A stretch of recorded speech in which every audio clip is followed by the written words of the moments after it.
Hello and welcome to another stream of Assassin's Creed Syndicate, doing a 100% playthrough as part of the annual 2024 marathon. Hey there, Sage.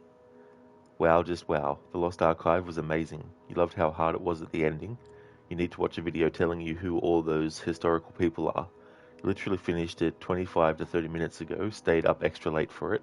For thinking you've seen everything AC, that was a treat. Well, I'm glad that it was, because it's a tricky thing, that DLC, because the Desmond journeys in the main game, if people don't like those, it's kind of hard to play through the Lost Archive because it's obviously the same perspective and stuff. But I'm glad that you enjoyed it and that you went all the way through it as well. Um, did you get all the collectibles in it?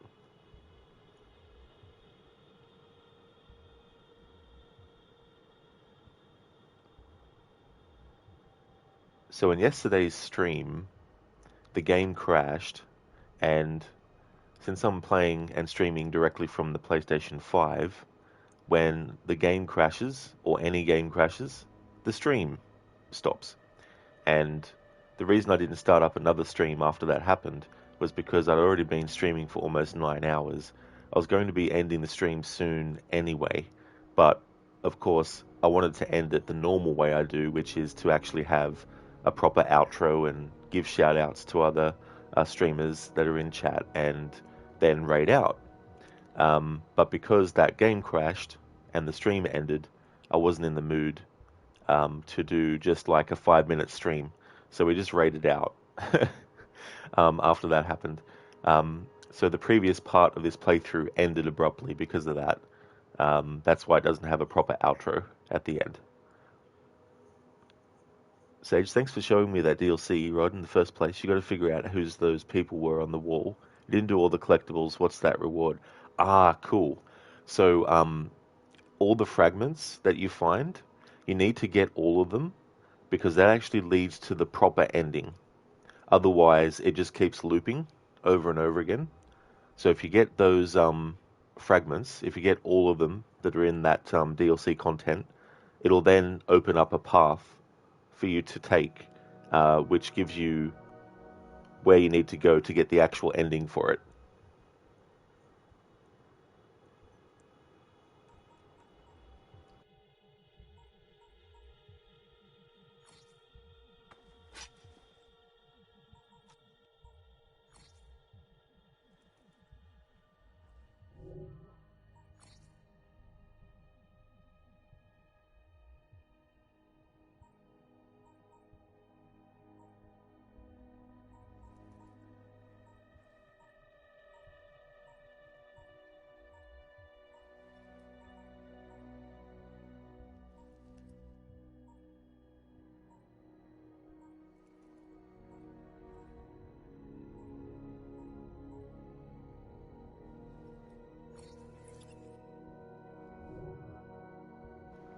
So I'll change Evie and the color of her outfit to that. Switch back to Jacob.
Alright, so collectibles. There's 3 Helix glitches left in City of London, and I was scouring everything but couldn't find it. but we're going to try that again for a little bit.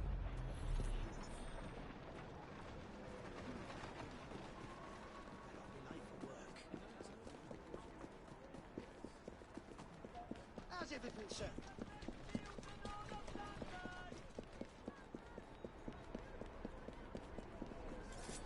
Well, I know I'm not wanted. My business.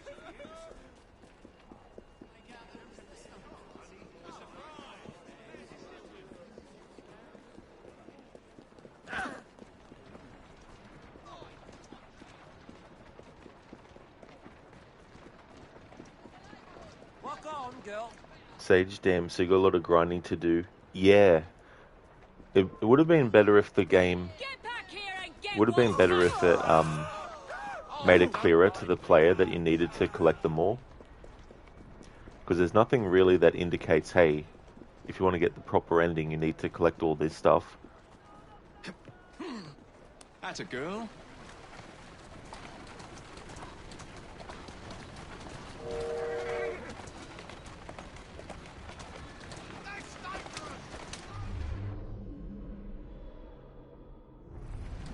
Yeah. Yeah. Yeah. Yeah.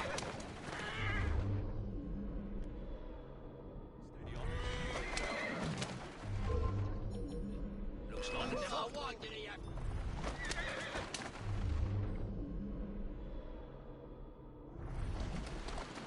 yeah.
Sage, it all makes sense now. That ending felt like you were missing something. Absolutely. Yeah. When you get to the final memory and it just goes back to the first one, it makes you just think, oh, okay. Maybe it just does that because it wants you to just re-experience it again. But yeah, once you get all the collectibles, it'll give you a clue as to which memory you need to go back into to actually get to the final path.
Hey there, Mr. Goatee. Thank you for redeeming Leap of Fail and Evie for a side quest. Nice, thank you. Sage, isn't there 2 collectibles out there for each memory? You grabbed almost every letter there was. Yeah, the letters, if you miss any of those, that's fine. But it's the actual fragments that you need. And you'll be able to see in the DNA tracker for the DLC, you should be able to see how many in total there are for each memory that you need to find. Some of them have 3 or 4 in them. Mr. Gote, both redeems were there. That's true. Yeah, you got in before anyone else redeemed them.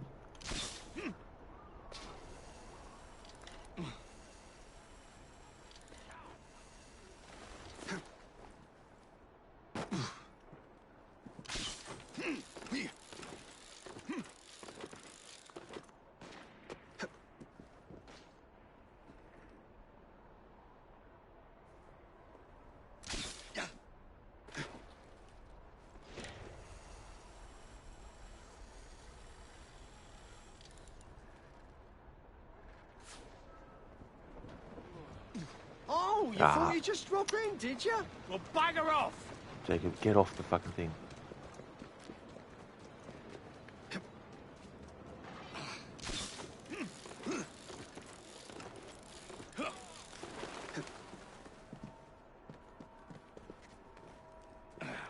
Mr. Gote, no worries. You've been turning up kind of late for streams and both were redeemed and you couldn't use it. Yeah. Yeah. Plus, I've got a cooldown of an hour on them. So that definitely adds to the wait time as well. And yeah, that timing. It's like, come on, game. Now drop to your death. No. Whenever there's carriages nearby, the character just gets vacuumed into them.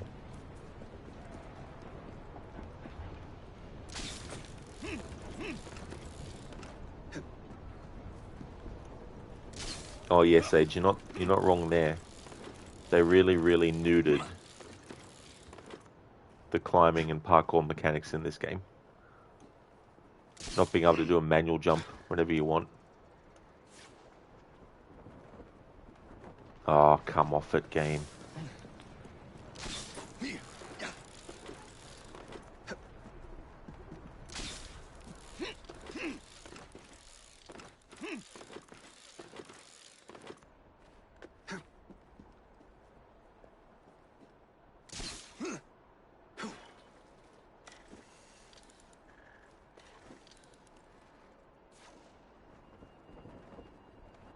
This one's brown bread. There we go. It's a shame that when you do it, the camera moves the way that it does.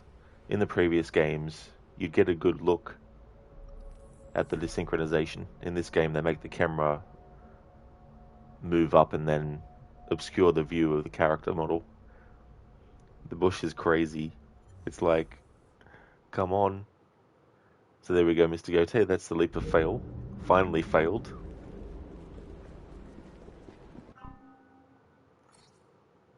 Okay, so we'll switch to Evie. So we've got a few options, Mr. Gote.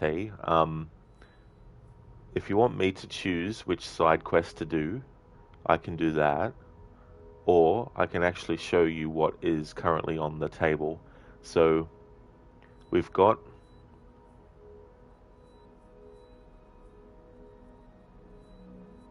over here, we've got a Charles Darwin memory. We've got a Charles Dickens memory here, Hell's Bells. We've got a Charles Dickens one here, 50 Berkeley Square. There's also Fight Clubs, if you want me to do one of those. There's also the missions inside the burrows, like the Templar Hunt, or the Gang Stronghold, or the Bounty Hunt. You've got those as well. Or there's also the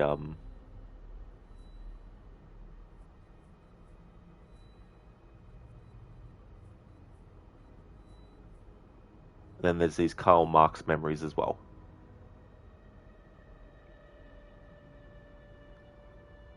Mr. Goatee, also Roger getting Stellar Blade on the weekend. You can't wait. You're happy with dealer's choice as long as it's with Evie. She's your favorite. Ah, okay. So, what version of the game are you getting? And dealer's choice? No worries at all. We can definitely choose which mission. Sage, guess that answers your question, Goatee. Oh, who's got more aura, Jacob or Evie? Yeah, I like both characters. I just feel that Jacob gets the unfair treatment by the writers, mainly, on purpose. Thank you, Sage, for redeeming a random Assassin's Creed quote.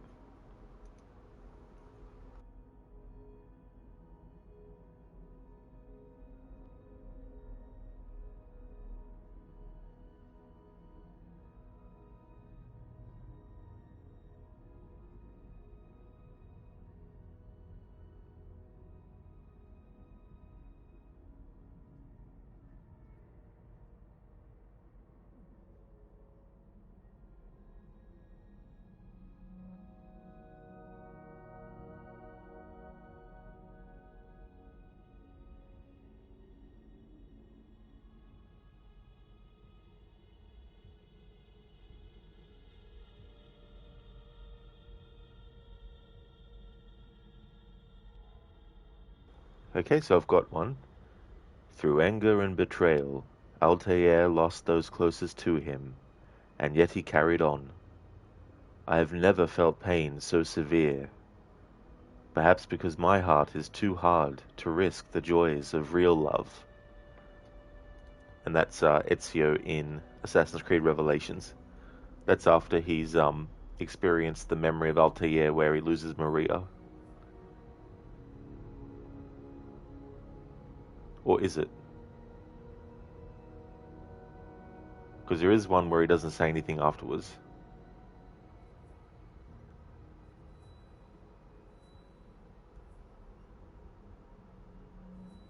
Alright, so what I'll do is we'll do a fight club. I'll find one at a location that I haven't done yet. Here we go.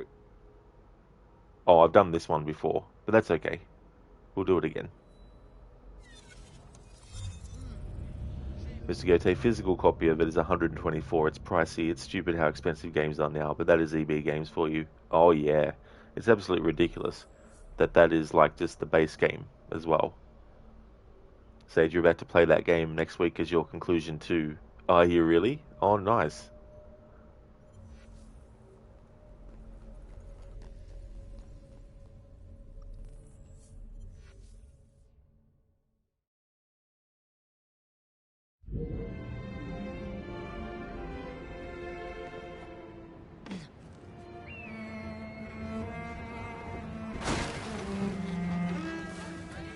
Everything you need to survive the streets. Right here. You came! Splendid! Well, hop into the ring then. The competition will begin shortly.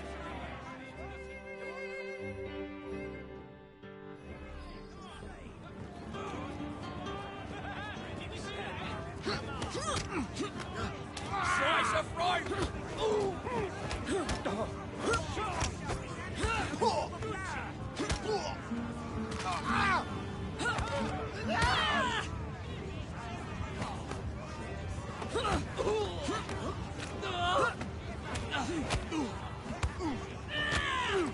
Ladies and gentlemen, you may want to place your bets on this fine contestant.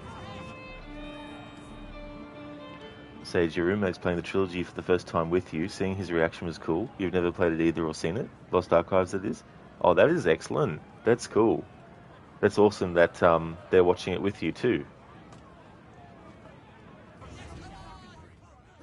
Guts enough to challenge this beast in the ring.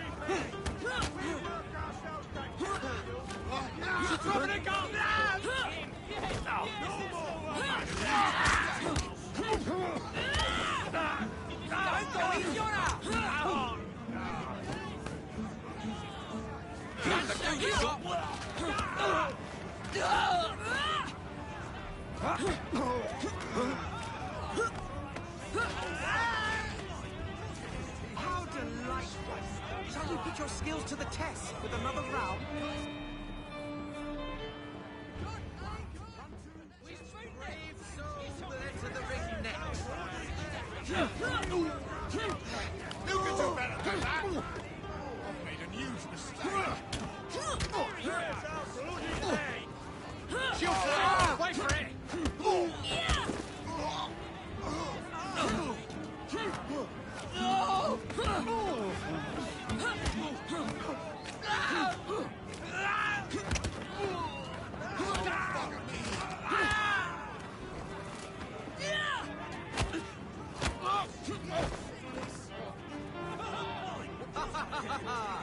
A perfect round. Sage, if you think you had the choice, you would have preferred Lost Archives in between Brotherhood and Revelations. Feels like seeing him get to experience that is unique. Because when you first played the trilogy, you didn't get all that lore in between, you know? Oh, yeah. Because how Brotherhood ends with Lucy and then how they explain in the DLC, Lost Archives, what happened, that definitely would have been good. Lovely thickhead.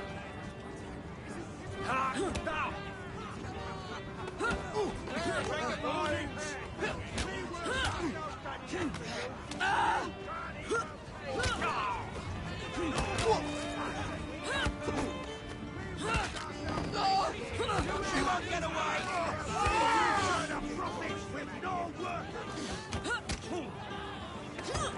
Make sure Skywalker won't...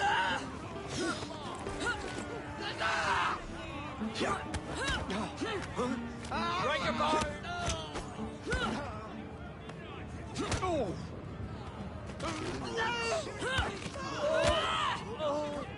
Delightful. Absolutely delightful.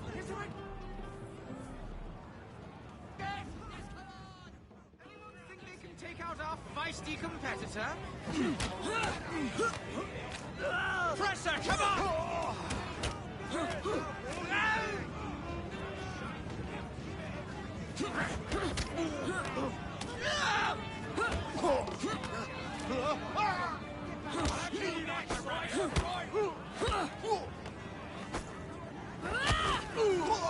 I hate when you have 4 lined up and they're all highlighted and the game is like, nope, just 2.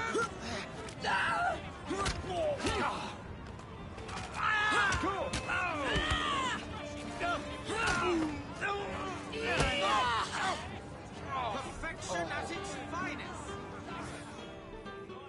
What a spectacular fight, milady. My friends, cheer as loud as you might for our new champion.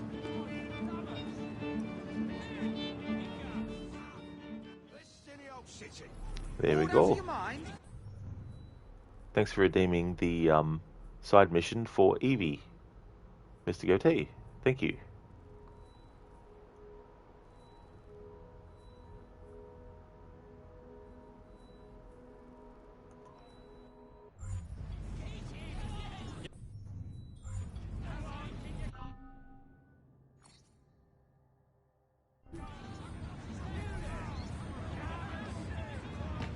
Everything you need to survive.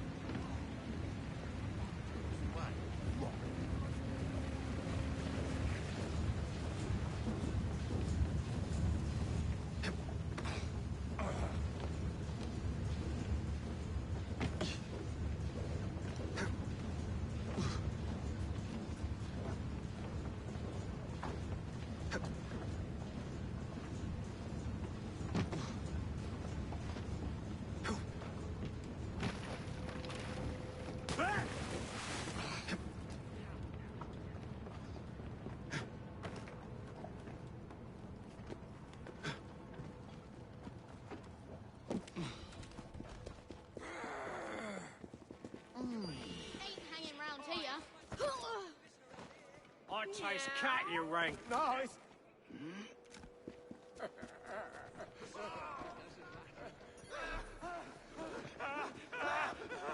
Give me the news. Take this! I won't ever forget this.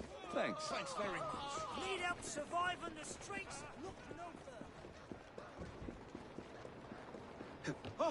further. Doing fine, good. Yeah!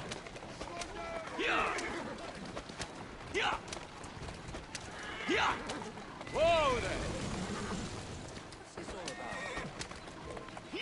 Yeah.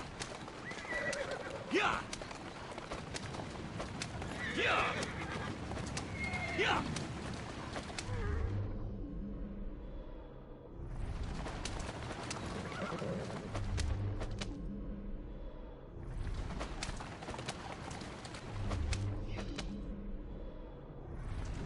Yeah.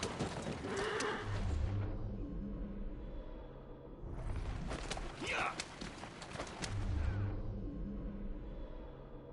Yeah. Yeah. Yeah. Yeah. It shanks bony for someone. Walk on, girl. Keep moving. Yeah.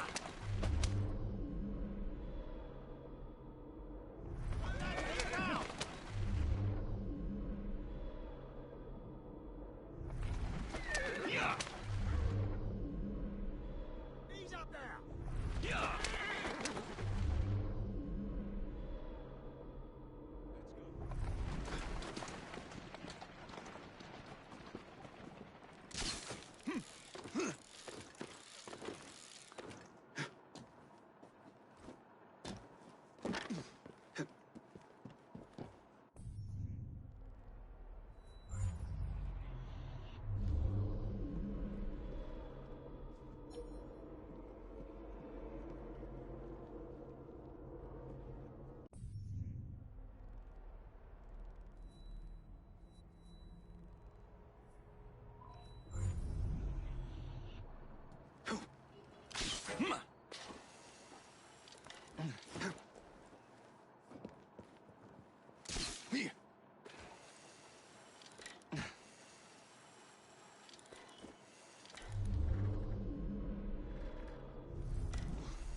Finally found another Helix glitch. Come on, Jacob, use your grapple.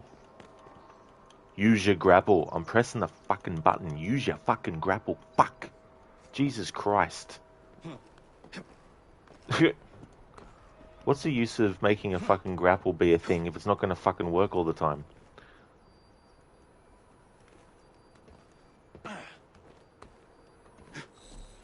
Alright, so there's 2 more left now in the City of London.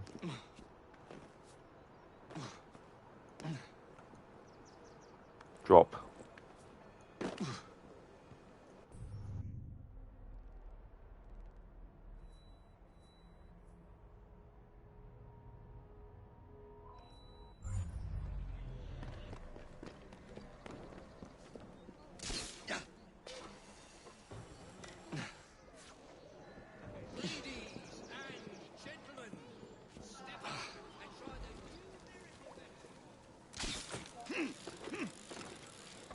Come on, Jacob. Use your fucking grapple. Why does Ubisoft make a fucking grapple button if you're not going to fucking grapple? Exactly, Mr. Gote. My thoughts exactly. Thanks for redeeming that as a Narnia impression.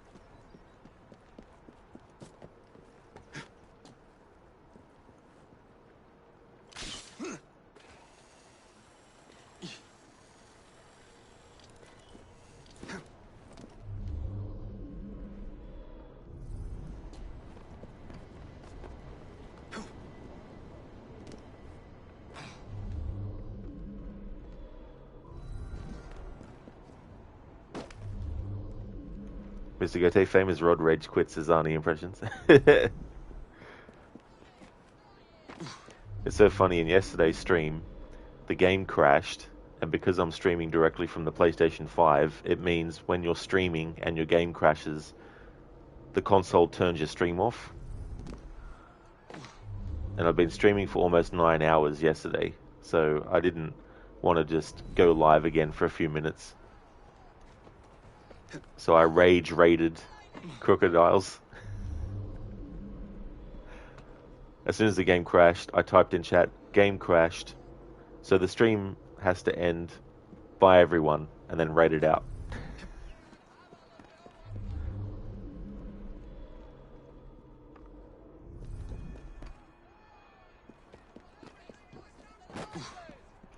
Mr. Gote, you had that once on a PS4 and Melanie rated for 200 viewers and your stream just went haywire and closed. Oh no. That's worse when it happens when there's something major happening at the time. That would have been so annoying.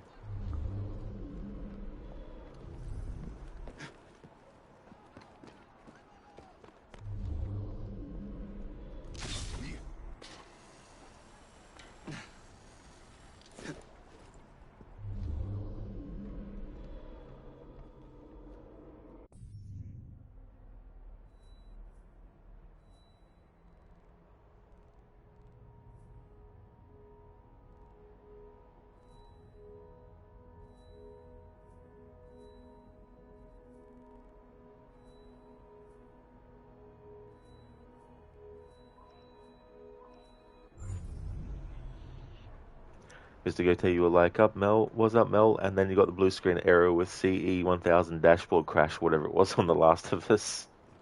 Damn. Talk about timing.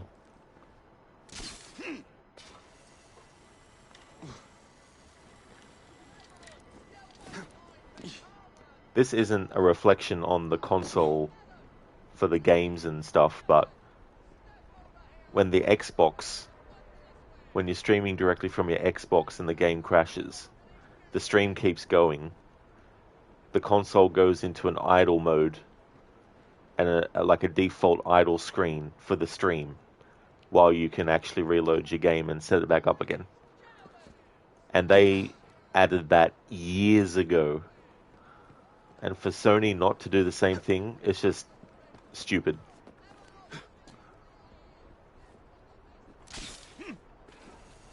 Direct streams give you heart attacks sometimes.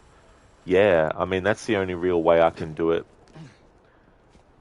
is by doing streams directly from the console. except when I do Xbox Original and 360 games because I use the Xbox app. But I don't use the Xbox app to stream games for the Xbox One and up with the Xbox app because those games require full screen to get the best out of the resolution. And if I go full screen with the Xbox app, there's a control panel icon that you can't get rid of that stays on the screen the whole time. And there's nowhere for me to hide it when it's in full screen mode. I can only hide it when it's in windowed mode. And so I'm not going to play a game that is newer on windowed mode to make the resolution suffer. So that's why primarily I stick with streaming directly from the console. I used to be able to stream directly from the console of the Xbox, but that was before the audio issue that happens when you're streaming kicked in.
It's moments like this in this game where it would have been good if Eagle Vision didn't deactivate as soon as you start running.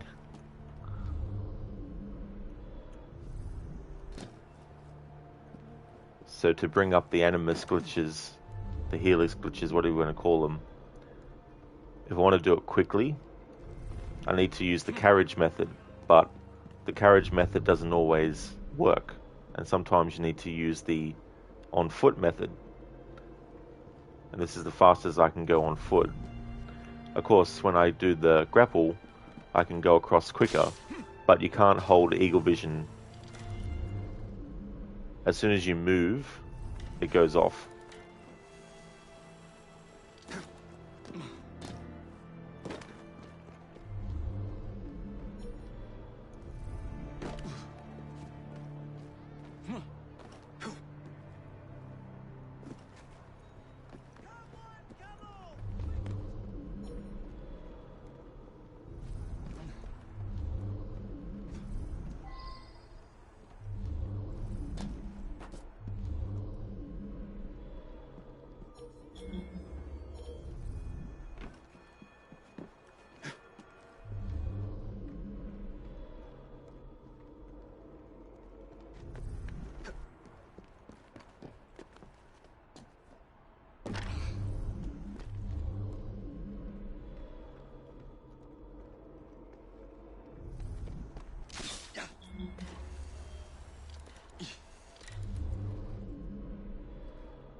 Hello there, Ryu. How's things, dude?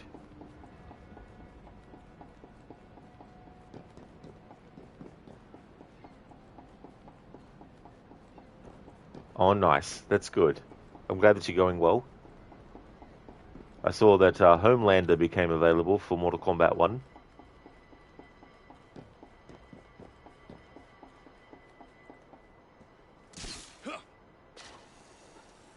I don't know much about his character, but he's supposed to be a, not a parody, or maybe he is a parody of Superman or something, except an evil Superman. Basically, asshole Superman. Oh, yeah.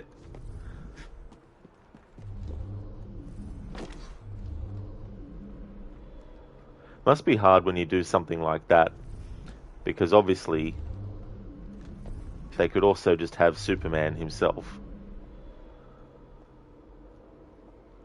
It's just that obviously the attitude would be different. I'm sure Homelander has his own powers as well that Superman doesn't have. But again, I don't know much about his character, so I'm only guessing a little bit.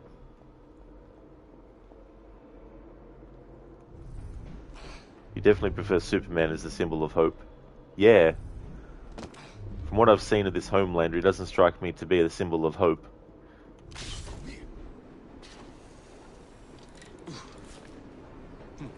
Because aren't all the superheroes villains in that show or that comic?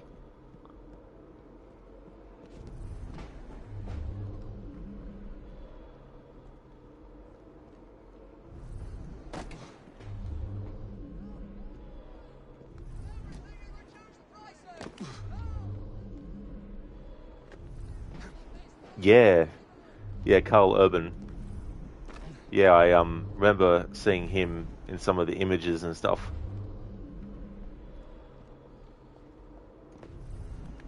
Would have been cool if they got his Judge Dredd to be in a Mortal Kombat game.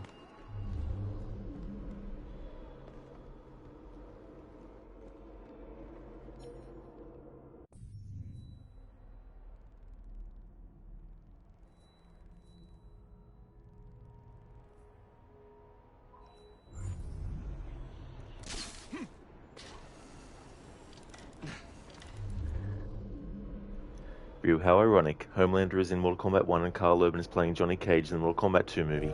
Yeah, it's an interesting decision to have him play Johnny Cage.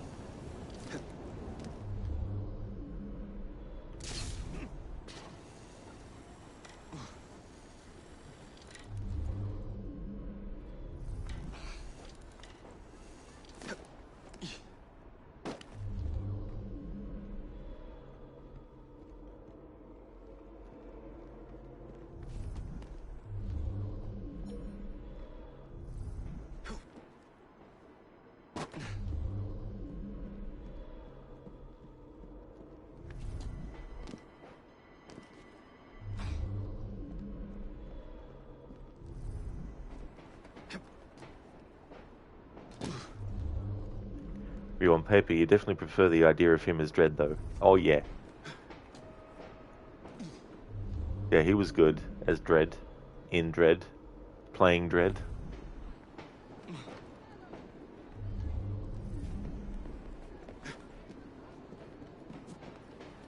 Ryu, then again, we have yet to see how he will be as Cage.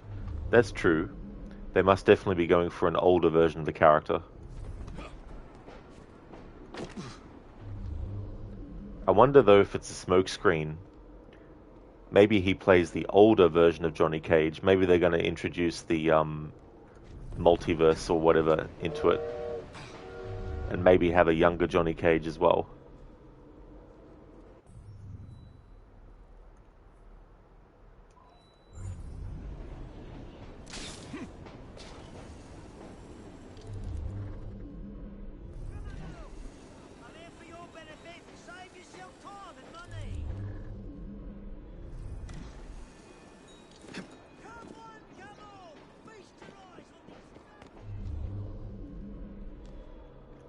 Because I would doubt they'd go to the trouble of de-aging him or anything like that.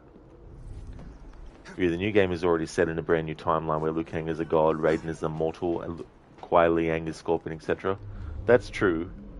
They might want to do something similar with the movie, like the sequel.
You, of course, with your take on that franchise, you did go crazy with some of your ideas. You definitely borrowed from all over the franchise and as many incarnations too.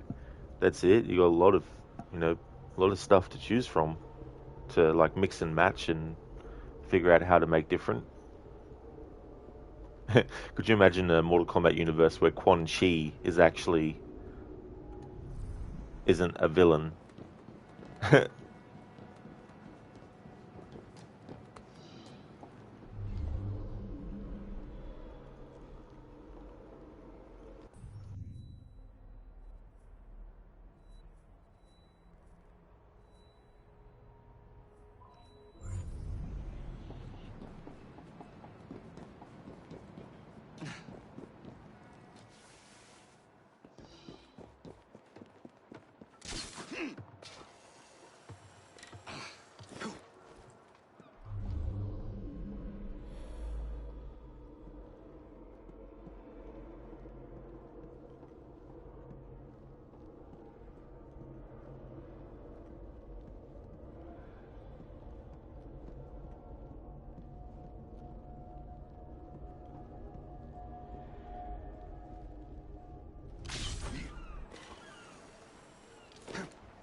You're not sure about making Quan Chi a hero, but you definitely changed some of the characters around. Liu Kang is a huge example. You mentioned this already, but he is closer to the Robin Shu version. And that's understandable, to make him closer to that. He's more rebellious, but still kind-hearted. Yeah.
View, he isn't a comedic character like Johnny Cage, but in some ways, he's sort of in the role Cage normally is in, where he's the gateway character, so to speak. Oh yeah.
Ryu's sort of like a relatable character, though he still has knowledge of the tournament through his Shaolin teachings.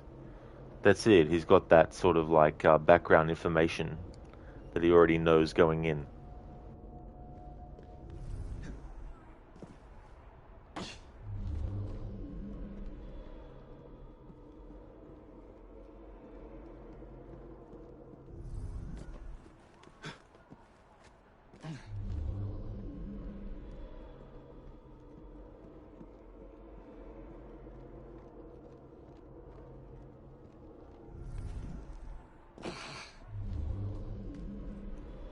Hey Anasune, welcome.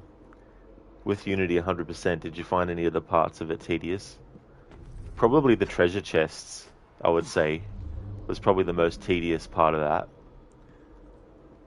But there was also another really tedious part that was something that I added on top. I'm glad I did it once, but it's not something I want to do every time, or for a long time, or ever again, which is to showcase all the different gear pieces and their colors, and all the outfits, and all that kind of stuff. But in terms of what the game purely wants you to do if you're doing 100%, I'd have to say the chests were the most tedious.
And so, yeah, you definitely don't have the patience to get the however many gold to buy everything. That's how much it feels like you'd need at least. Couldn't really be bothered adding it all up to find out. Yeah, I don't blame you at all, Anasune.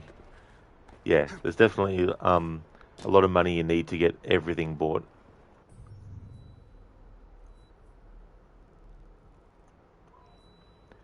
So you saw that the Tomb Raider Netflix anime is due for this October. This is true. Yeah. Come on, game. I marked that on the map. Why is it not appearing on the game world? Now it is. Over this way. Yeah, it's good that they finally have a release date for it. But I'm kind of a bit cautious about it. Because, it looks like Lara's not allowed to be called a Tomb Raider anymore.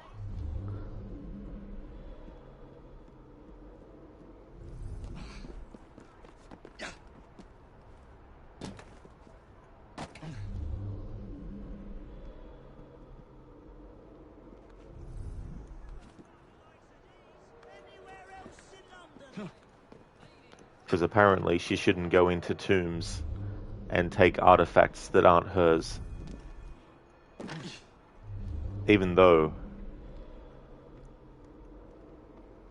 she's getting the artifacts to protect them from the wrong people getting them.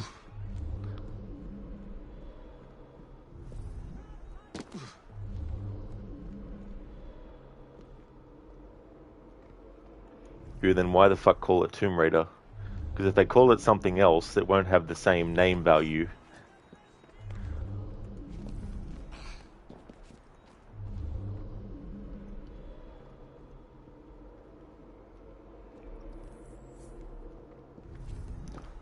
Like as early as Tomb Raider 2, you have a cult that wants to get the Dagger of Zion to do terrible things with it. Which is why Lara wants to get it first, to prevent that from happening. And Tomb Raider 2 came out a year after the first one.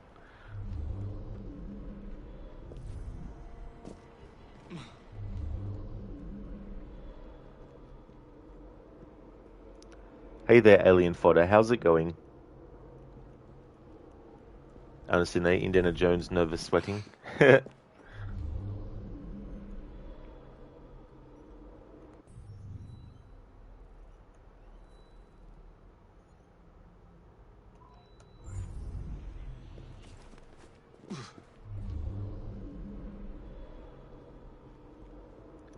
I mean, if you even look at Indiana Jones, in Temple of Doom, which is a prequel to Raiders, we do see that he's not wanting to help the people necessarily about, you know, getting the stones back. The whole thing about fortune and glory. But he returns the stones, the Shankara stones, to the people. You know, so you got that. Then Raise the Lost Ark is trying to prevent some of the most evil, you know, people in existence from actually getting the Ark of the Covenant to use it as a weapon. You know.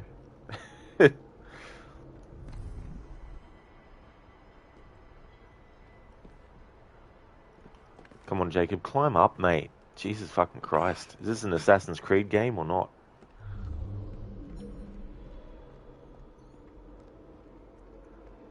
Alien 40, think changing Lara's title is just ridiculous because, as you said, she always raided tombs for the right reasons.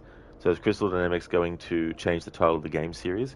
Not too sure, to be honest, Alien Fodder. I think they're going to keep the name Tomb Raider, but they're going to make it more about she's protecting the tombs. So I think what they want to make it is that she's seeking these tombs out to prevent people or other people from actually even getting inside of them. So I imagine that she'd find like this hidden city location and she'd be like, right, I'm not going to go inside, but I need to do something to protect it.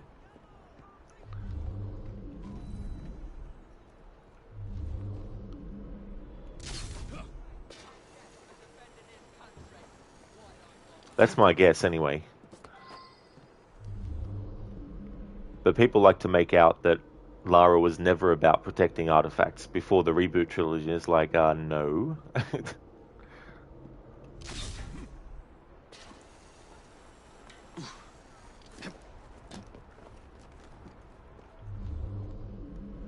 Revising game history and a character's history to suit something is not the way to go.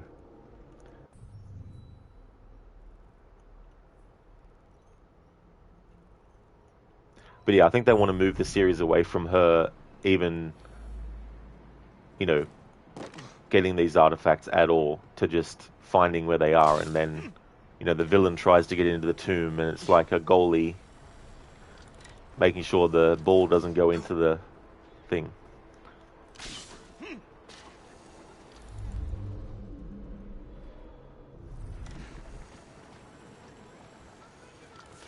Lara's already a hero, but apparently that's not enough. That's true, yeah.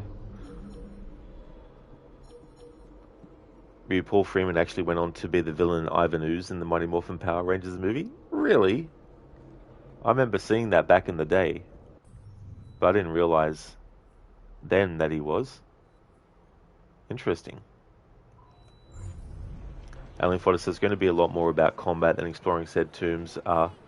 Yeah, I mean, that's the thing. Like, there's a tabletop Tomb Raider game and it's in the information about the rules of the game, or the setup for the story of the tabletop game, is that Lara is now going to be a protector of tombs, not a raider of tombs, and that they encourage players to play the tabletop game more as not tomb raiders, but just tomb protectors.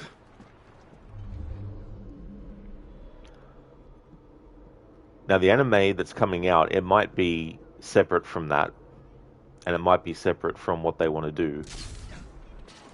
That's coming out in October, the anime. The anime is actually set after Shadow of the Tomb Raider, so it's continuing on the same Lara from the reboot games, but instead of Camilla Luddington playing Lara, it's Hayley Atwell for the anime. Jonah's in it as well.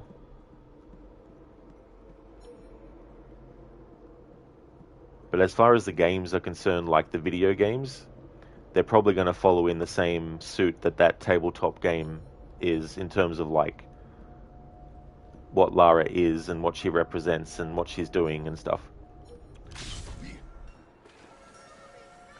Yep, he's actually very entertaining in the role. He's over the top, but he's having a blast while doing it, sort of like Raul Julia in Street Fighter, Frank Langella in Masters of the Universe, or even Kari Hiroyuki Tagawa in Mortal Kombat. This is true. Yeah, it's good when actors have that attitude.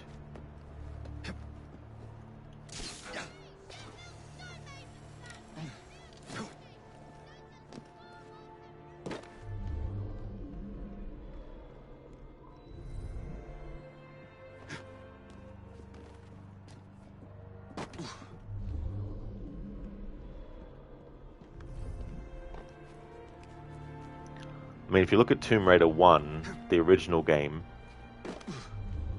the artifacts that Lara is collecting, she's hired by Jacqueline Natler, who's this big tech giant and probably a millionaire, billionaire, and she hires Lara to get the pieces of the ski on, but Lara doesn't yet know her true intentions with it, and the true intentions that Natla has is to recreate the army of Atlanteans that she was trying back in the day to create and use,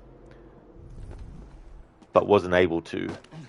And she was encased in this kind of like cryogenic thing, and then basically that was her punishment for what she had done.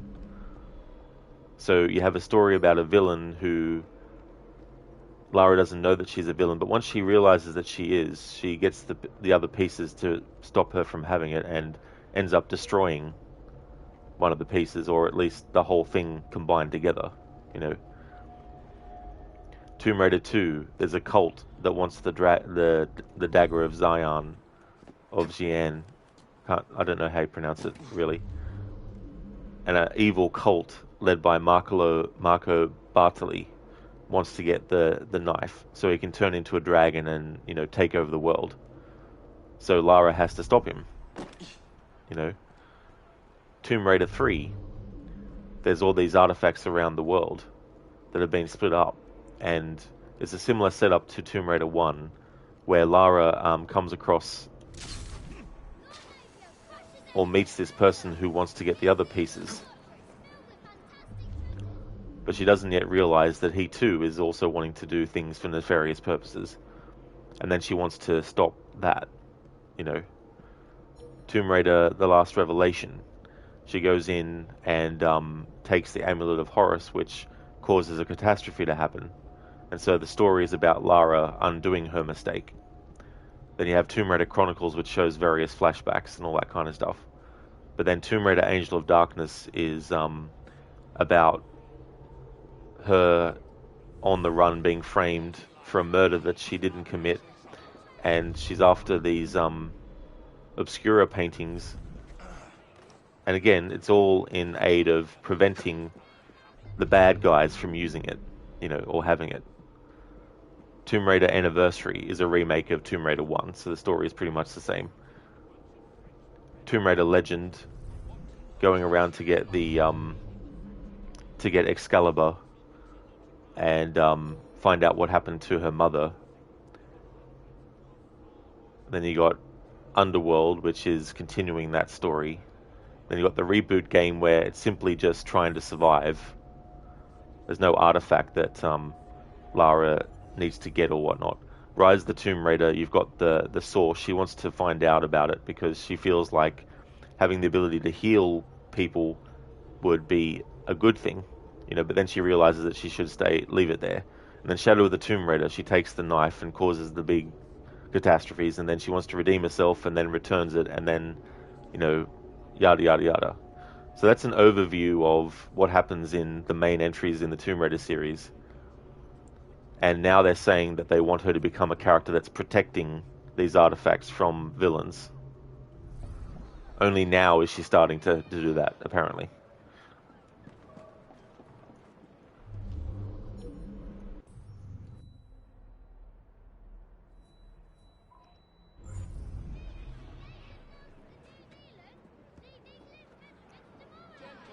Anasune, for you think the Nostradamus will probably be the most tedious? There are some people who like treasure hunts, but the concept of go here, okay, now go here, and so on and so forth just isn't for you. Oh, I completely forgot about those. I definitely agree with you, Anasune. Those are definitely very tedious.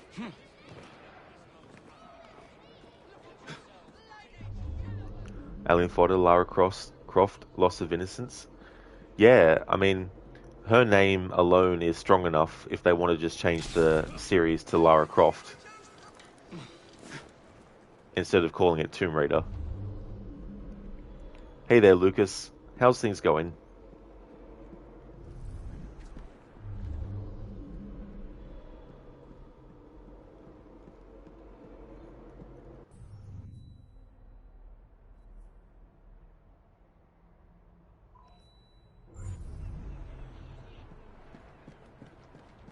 You going okay, Lucas? That's good. You make a game called Lara Croft, sort of like how the third Wolverine movie was called Logan. Yeah. Well, that's it too. Like, they haven't revealed what the name of the next Lara Croft or Tomb Raider video game will be.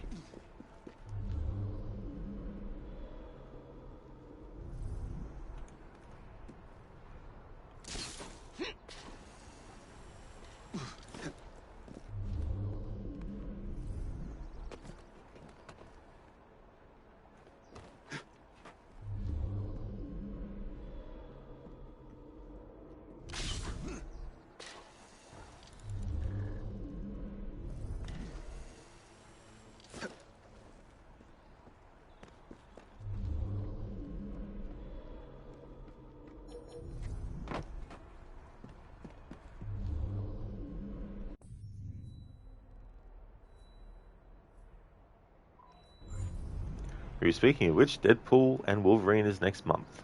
That is true. That's coming out next month.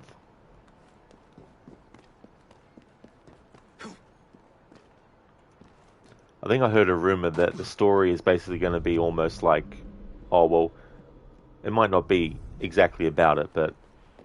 And I don't know much about Deadpool kills Marvel universe, but apparently there might be some elements of that in Deadpool and Wolverine.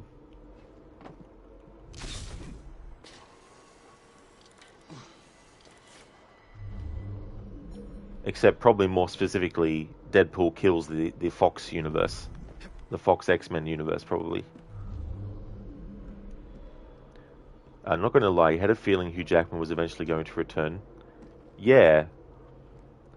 I mean, it's definitely a bold move, considering how Logan ended. And obviously there's different, timelines that they could do, and different points in time, and all that kind of stuff, But hey, at least it's him returning, and not someone, that is plucked off the street or something. And so I'm definitely looking forward to how in Syndicate you can get an upgrade to stop redcoats wanting to kill you for existing too close to them. So annoying in Unity how if a redcoat sees you while you try to refill ammo, you need to wait 30 seconds to do so. This is true. Yeah, making it so that they don't attack you on sight is definitely good in Syndicate.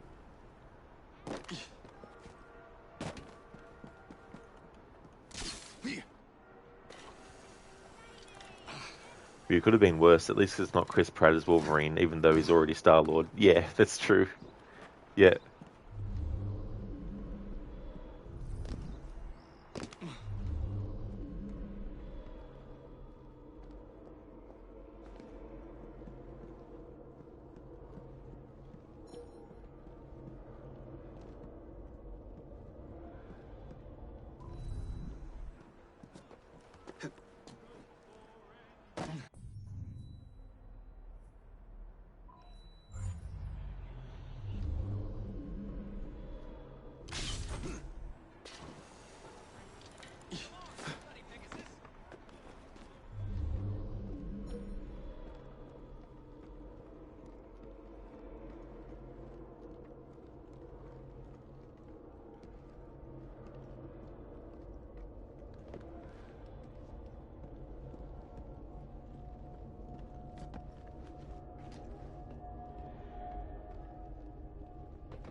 Alien Fodder, you can't stand Star-Lord. Don't like Chris Pratt. Having him as Wolverine would just be insulting. Yeah. Yeah, I'm not big on him as an actor. So yeah, I definitely wouldn't have liked to see him as Wolverine. Hugh Jackman is Wolverine. That is true. I mean, obviously there's people out there who probably don't like him as Wolverine, and that's fair.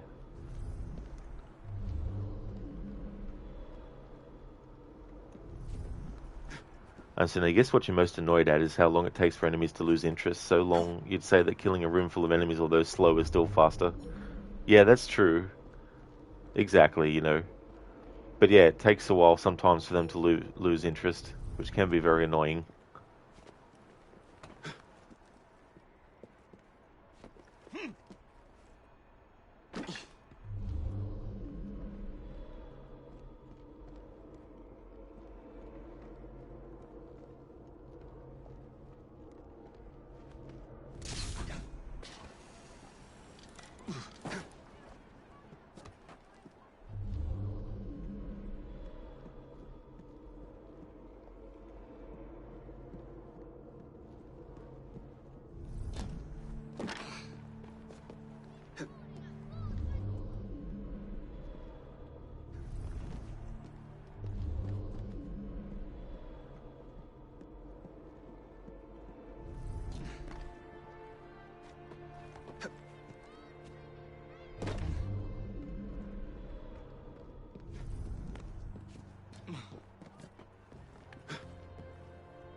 For you, Sylvester Stallone is Rocky and Rambo. Arnold Schwarzenegger is the Terminator. That's true. Yeah. Actors that are very iconic in those roles and arguably are the reason why those roles were successful in the first place, whereas otherwise they might not have been.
Thank you, SFG the Beast, for the follow. Thank you.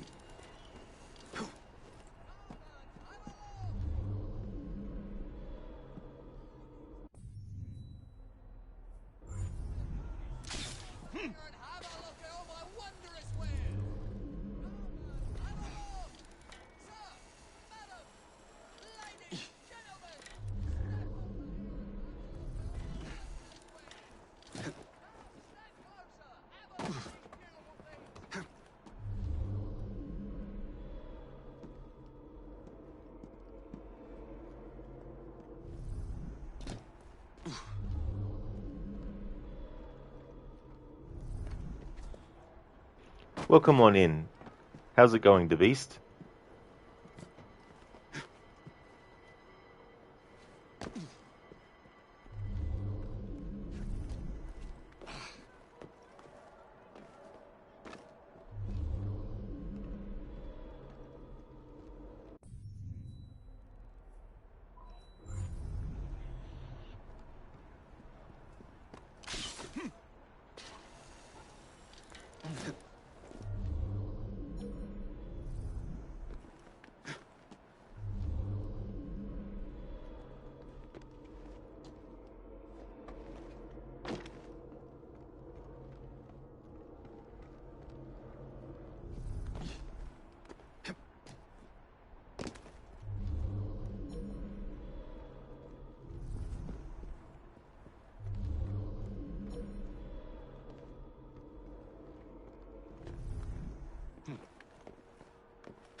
Alright, so I've gone through the fine-tooth comb and I've gone through Eagle Vision for this area within the City of London. All this here up until about here, I'd say.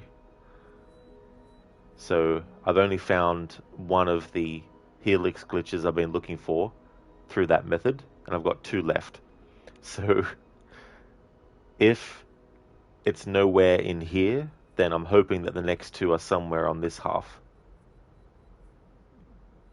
But before I do that half, what I want to do is fast travel back to the train and collect on that money that's sitting in the safe. Hey there, Mr. Epic. Good morning to you. It's almost 9 in the morning where you are in the Netherlands. Ah, so nice and early. I hope you're having a good morning so far. It's almost 4:30 in the afternoon here. Plus, I need a drink and a stretch from all that because it's very tedious. I'm adamant in getting these without using a guide or without getting the map that you can get. A letter? For me?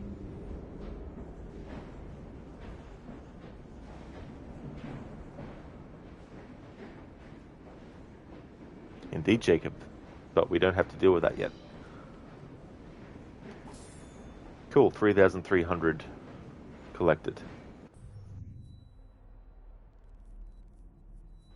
Okay, so I've been exploring a bit as Jacob to find these helix things, so I'm going to switch to Evie to continue the search. Hey there, Lizzie, welcome. Yes, Jacob. Yeah, once you unlock the ability to do sequence 8. Every time Jacob goes to the train, that's what he says. And every time Evie goes to the train, something is said about the letter, but she doesn't say, a letter for Jacob. Mr. Epic, your patience with this is amazing. You couldn't do it. You would cave and buy the map pack. Yeah. I mean, it's just... I don't do this often, so it's not something that I would make a every playthrough thing. But yeah, sometimes it can get a bit frustrating. But the thing about this game is that as soon as you start to run and you've got Eagle Vision active, Eagle Vision deactivates. And so when you're on foot trying to scour the map like I am with Eagle Vision, it's a very slow process. And when you're on the zip line, you can use Eagle Vision, but as soon as you start to move on the zip line at all, Eagle Vision stops. So the fastest way to do it is by carriage, because what you do is you get on the carriage, you boost, and then you use Eagle Vision, let go of the buttons, use Eagle Vision, let the carriage glide for a bit, and then boost again, and rinse and repeat. But that method doesn't make everything show up on the map either, as well, because there's been some Helix glitches that haven't appeared during that process, but they've appeared when I've actually had Jacob or Evie on the rooftop and using the Eagle Vision as well. So I've been sticking with doing the on foot one for a while to get the final 2 that are in this area. John Connor always said life was like a box of machine guns. You never know what you're gonna get. Forrest Gun. Coming soon to a cinema near you. In a world where there was a forest, he had a gun. Anasune, I don't know if it was a glitch, but just came across a Parastory mission with a thief that was impossible to catch due to a combination of being superhumanly fast and Arno being coded to slow down in crowds. Oh, yeah, I think I've come across that sometimes too. Like, there are moments in those games, or these games, where you can't capture the person straight away because it's part of the story. But yeah, sometimes there's a glitch where that isn't the case. I said I was going to take a drink, but I didn't actually take a drink, so I'm going to do that now.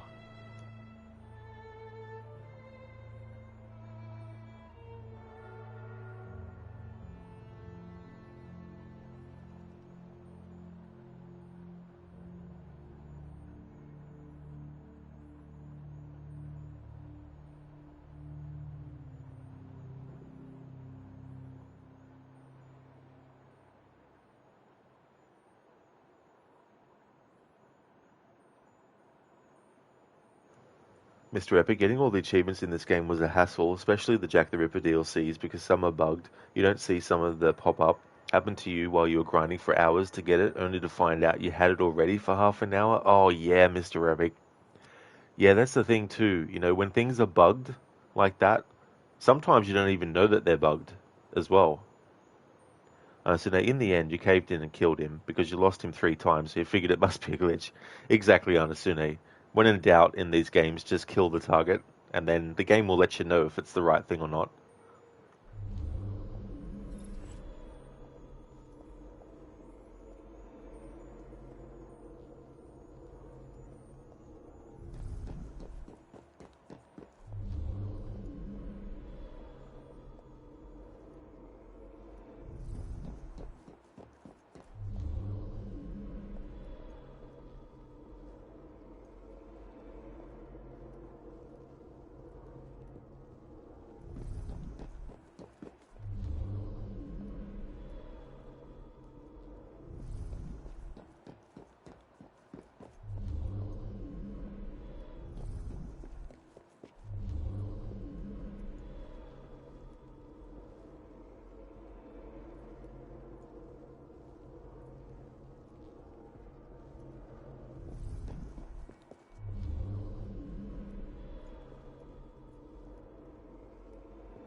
Mr. Epic, hey Rod, please tell you, did they just cheap out on Mirage because there are still a lot of bugs?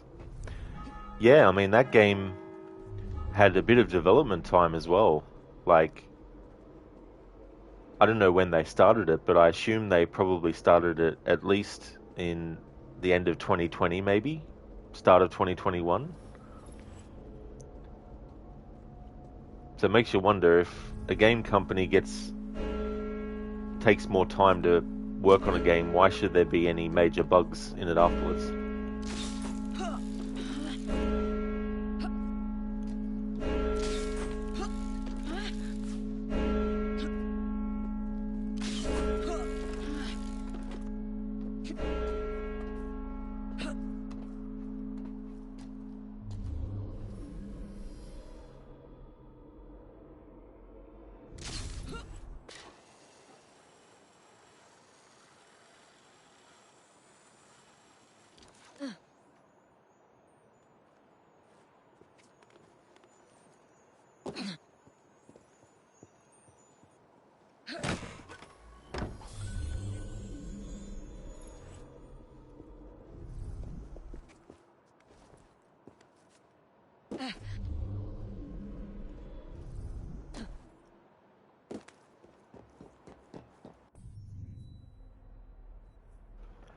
Alright, so we've searched pretty much from this all the way through there. So now it's time to search all the way through here. So that's on the same building. So what I'm going to do is actually start here. Even if I've already been there, I just want to make sure that I'm being as thorough as possible. Mr. Epic, and another thing, why does everyone's sword glitch outside of the rope they're supposed to be sheathed in? That really irritates you. Yeah, things like that. It's like, why are objects on the character model still glitching through the character model? Like, why hasn't that been something that has been completely fixed in general in video games? You know, why is that still a thing?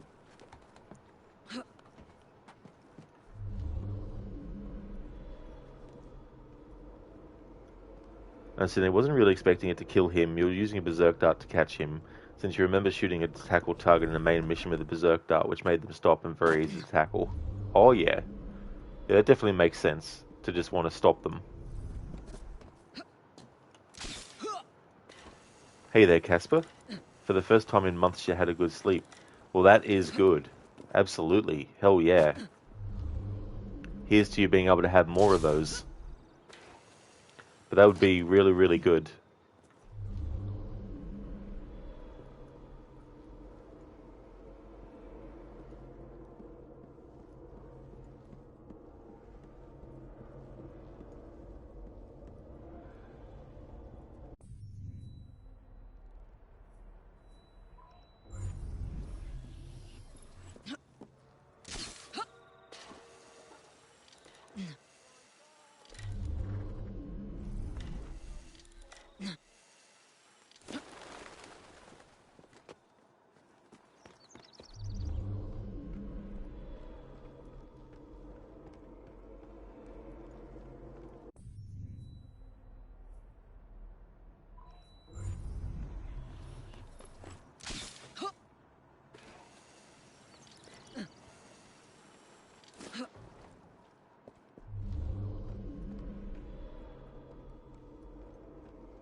Understand, you find that to be somewhat inconsistent. Sometimes stun grenades work, other times they don't. Sometimes berserk darts work, and other times they don't.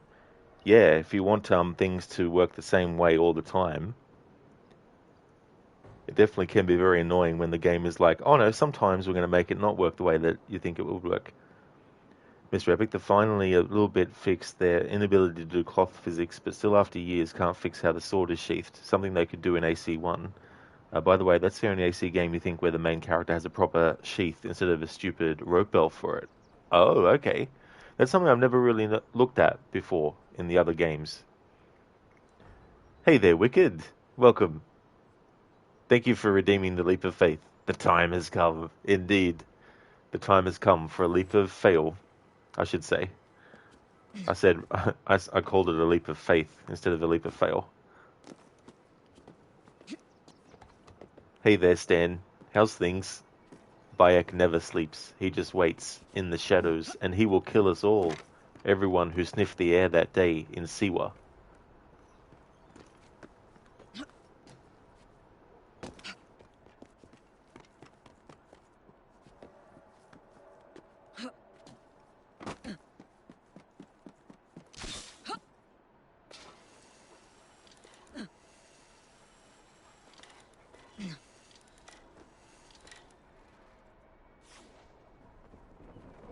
That's what you get for trifling with the enemy.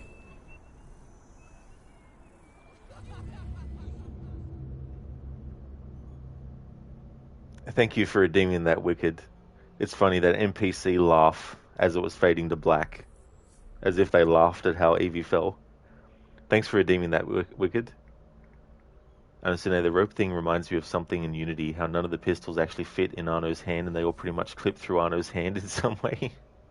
Oh yeah, these things that you think would have been fixed in general by now.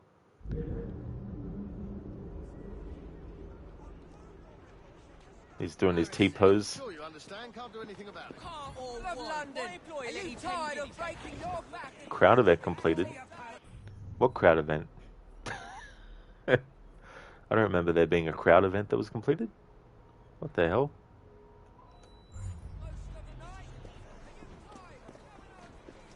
Mr. Epic, The Witcher 3 had an animation where Geralt tips his sheath up when putting his sword back. Can they please ask CDPR for help on that? By the way, I don't know what the holder of a sword is called in English. Oh no, that's definitely good. Yeah, sheath is definitely the word.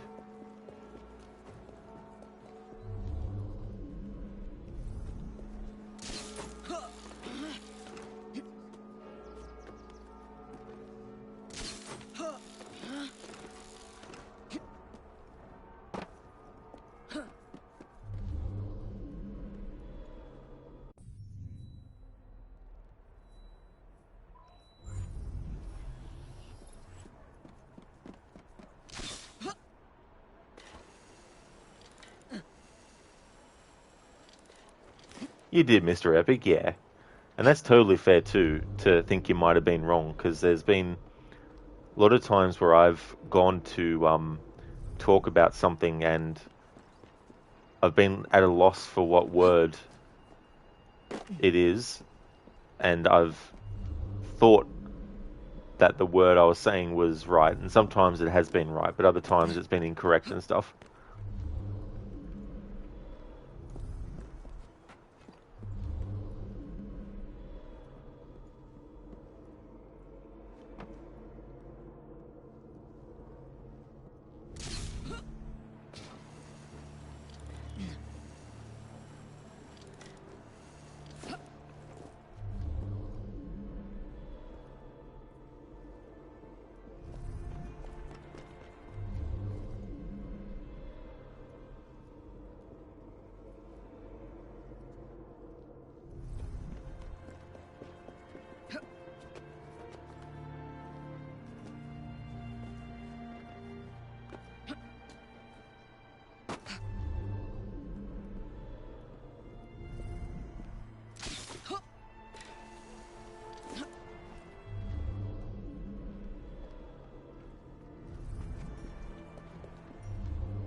Mr. Epic, you too, in your own native tongue. Strange when that happens.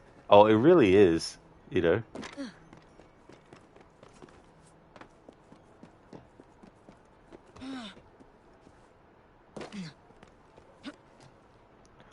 And the thing too about English is that, like, it's very easy if you're a native English speaker to forget how difficult it can be as a language.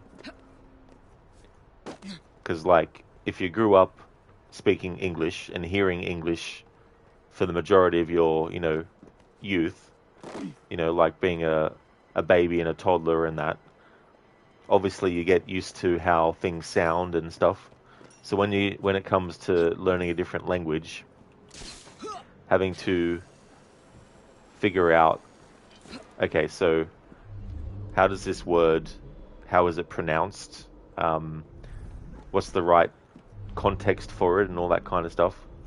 So yeah, in English, because there's so many words too that sound the same but are spelled different, but also some that are for two different things but they're spelled the same, which can be very confusing as well. Like the animal bear and the version of the word bear where it's like to bear someone's burden or something. Both of those are spelt the same way, but they're very different things. You know, so taking those things into consideration with the English language, it definitely is something where it's understandable if people who are trying to learn the language find it difficult.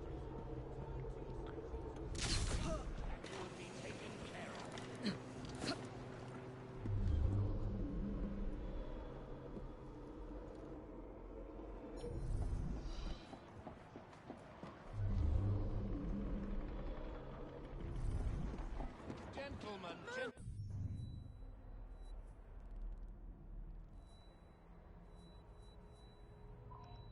calm yourselves.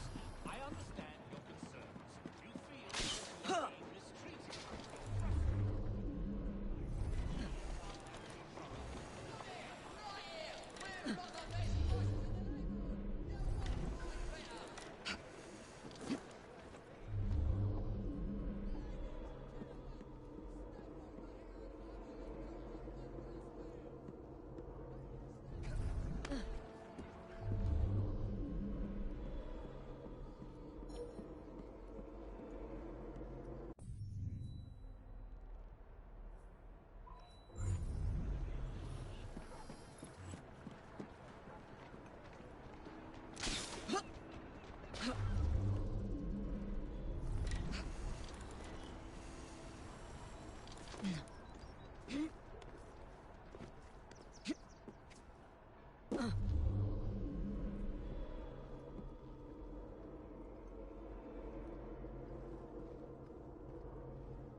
understand they're kind of at the point where you're tempted to just move to Syndicate, but at the same time, you're really close to that 100%. What is it they say? So close yet so far. That's true. Yeah, I guess it depends on how you're feeling. Like, if you stick with trying to find and get what you need done for longer, see how you feel later. Mr. Epic, by the way, now that you think about this sheath thing in Shadows, they're using katanas, and you saw Noe with a sheath on her back. Will this finally be the game that fixes that problem? Not too sure, to be honest, really. But yeah, I mean, wearing it like that instead of on the hip.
Mr. Epic, but if they do that and it works great, then you'll begin to, though, think, like, could they have done this since the beginning, but were just too lazy to do it or fix it?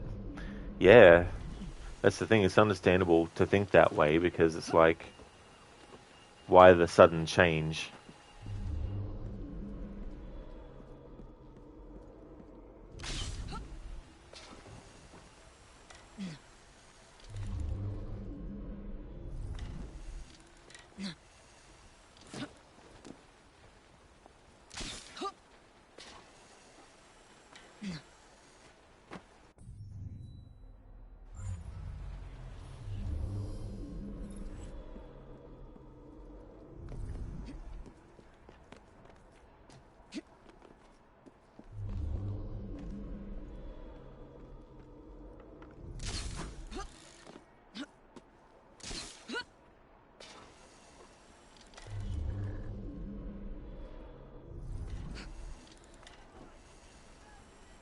Here we go. Here's another healer's glitch. Finally. Alright, after this one, there's only one more left to get in the City of London.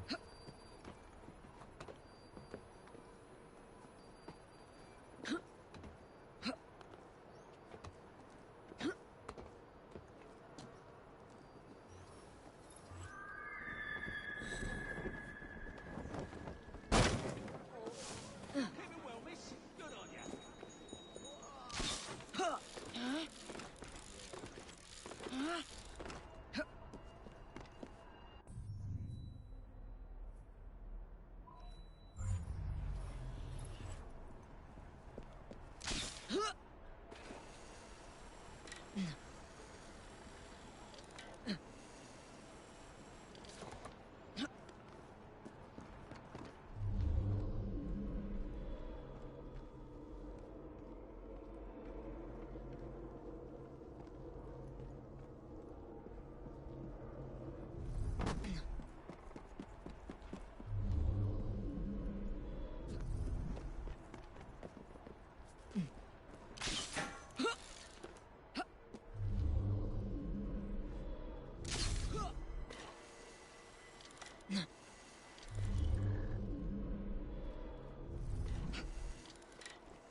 Ah, nice, finally. Alright, so at some point I was close enough for this glitch to actually appear on the game map. So finally, this is the last Helix glitch in the City of London borough. There's still a lot more to collect overall, but it's good to finally get this one here in this borough because I spent a lot of hours yesterday trying to find the final 3 that I had in this area.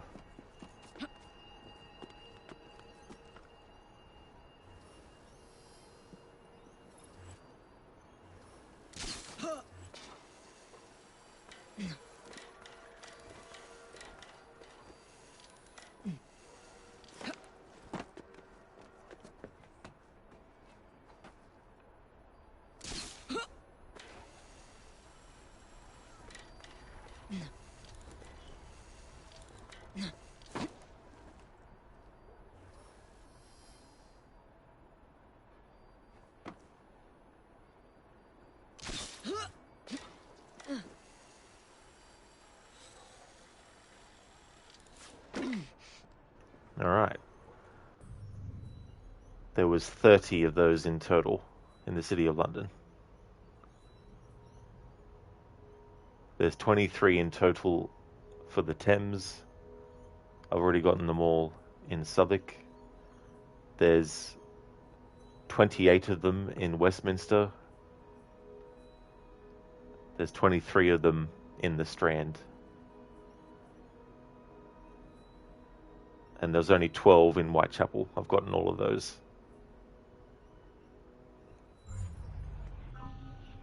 Alright, so let's have a look at progression. 43% total synchronization. 51% of the miscellaneous category is done. Still got a lot of chests to find. So there's 180 of these glitches in total, and I've found 109. Mr. Epic, still haven't finished the game though, so you don't know everything. Maybe she is his sister or cousin or something, but you don't think so, so it's kind of strange.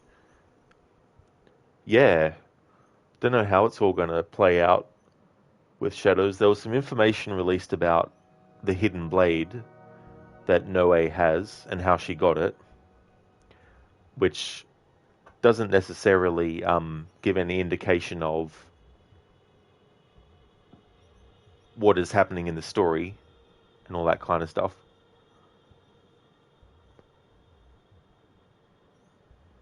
Alright, so what I'm going to do is take a break from collectibles, and we're going to get these Karl Marx side missions out of the way. I'm not really a big fan of them. They're kind of tedious and stuff. Mr. Epic, no, wrong, stupid Twitch. Been playing Mirage, and you got to say Bassam is kind of a dick to his best friend Nihal. Another thing that bugged you see that Nihal kind of likes him, at least from your perspective, but what does he do when she was upset at the thought that Bassam would leave? You think a hug, right? Nope, a shoulder tap. Really, Ubisoft, a shoulder tap? I guess for some that might be a sign of affection. Shoulder tap.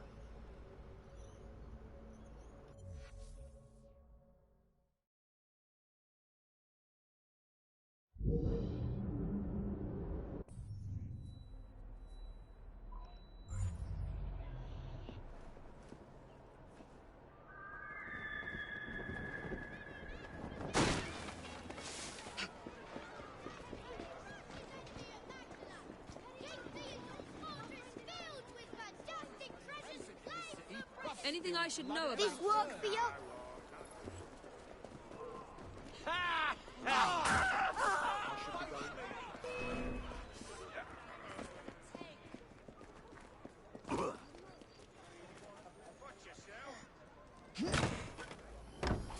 Mr. Epic, that's what you meant with you haven't finished the game. I got you, Mr. Epic, yeah.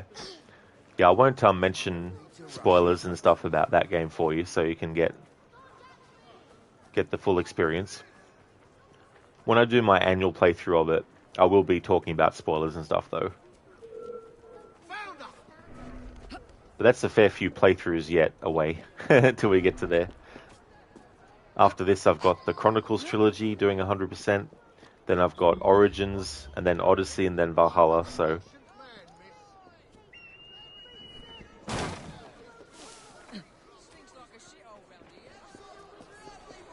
For the last time, move on or else. You cannot frighten me.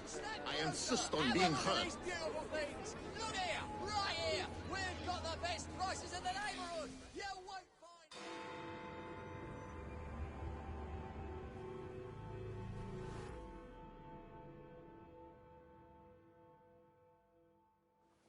Listen to me. I have been ordered to keep your rallies off the streets. No, you must listen to me. The people in this city are in dire need of your assistance. Oh, you are Jacob Fry, are you not? And Miss Fry? We're at a disadvantage, sir. Karl Marx. Much like you, I am an activist of sorts. You've got the look of a man who wants something. Indeed. You've done more for London citizens lately than any endeavor has accomplished in a decade. But those citizens were already well provided for. I challenge you both to help those who really need your assistance, the working people. An interesting challenge. We accept. Shouldn't we at least talk about these things for... Sod it. We accept.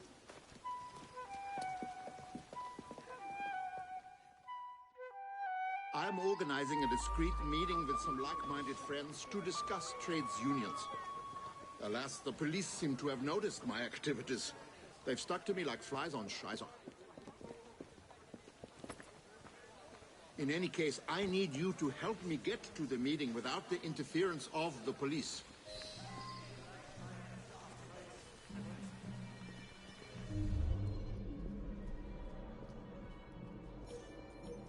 You see? There's one of their damn spies now.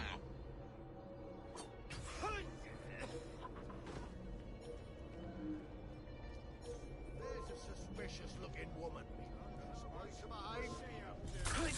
You do not move. I've got the shot. Think you can?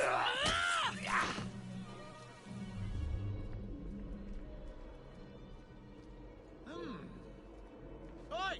I will come up.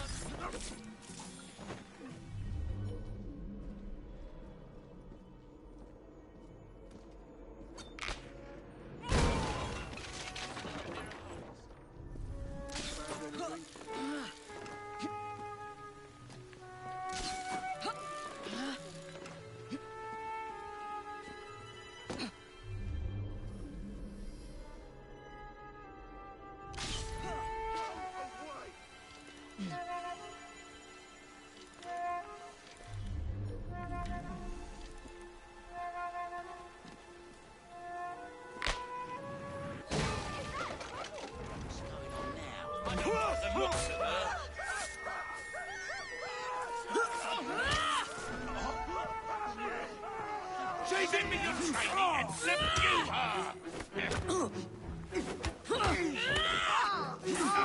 Don't let her recover!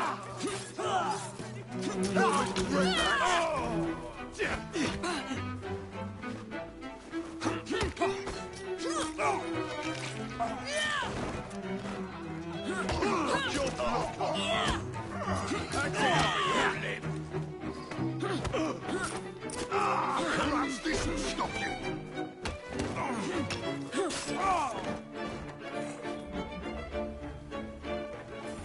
Hello there, Babs. Good morning to you as well. How's things going? Thanks for redeeming the random Assassin's Creed quote.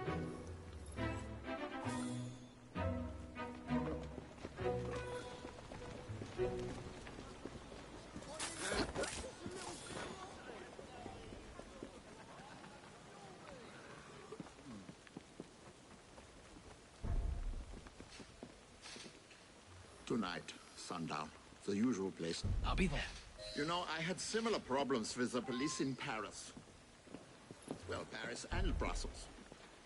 And also, perhaps Cologne. Our next worthy ally awaits us in a nearby pub. Onwards. No doubt the police already have agents stationed within. I'll wait here until the coast is clear. Babs, you're doing amazing. You got a full 8 hours of sleep. Excellent. That's great. That's really good that you got that amount. That's awesome. That'll definitely be a big help.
Father, do you not see?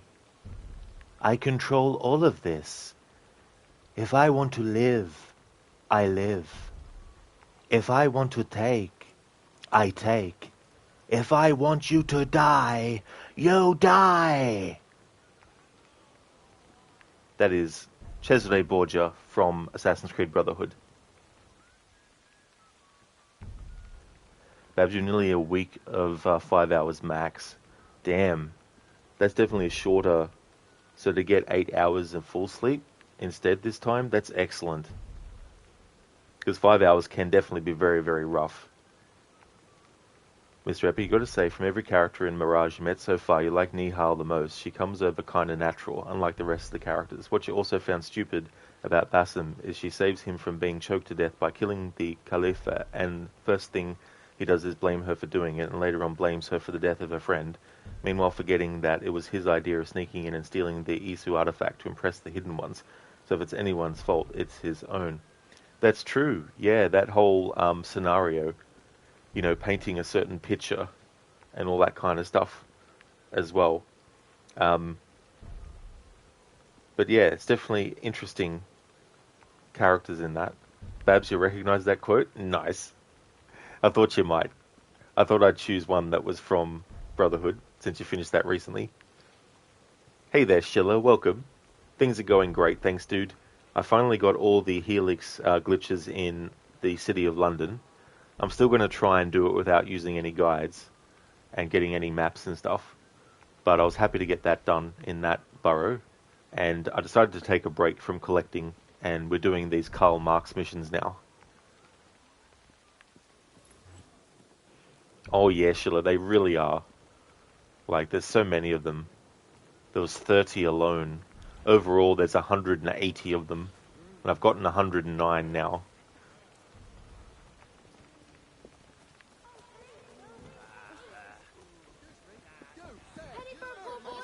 There's no need. Come on, you silly mare.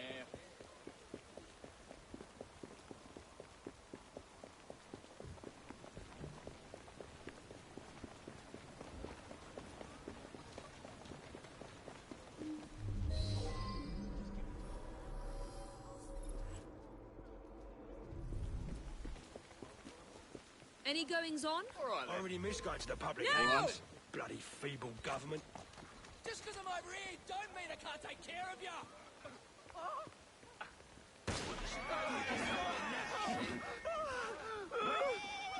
This is our city.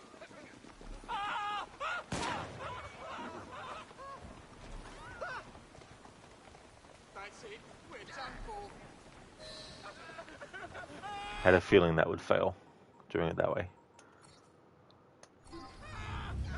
I thought he would run out. Sheila, if you decide to use a map at some point, let you know you have an interactive map for Syndicate. Oh, you do, Sheila? Oh, that's cool. Yeah, I definitely will let you know if I decide to want to use a map.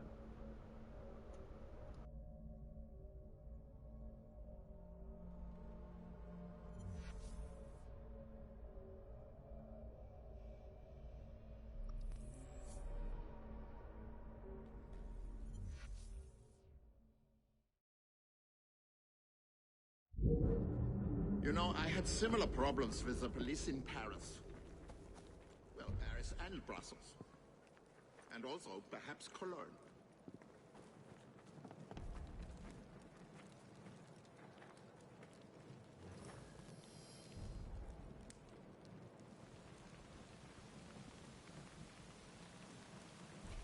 Our next worthy ally awaits us in a nearby pub. Onwards! No doubt the police already have agents stationed within.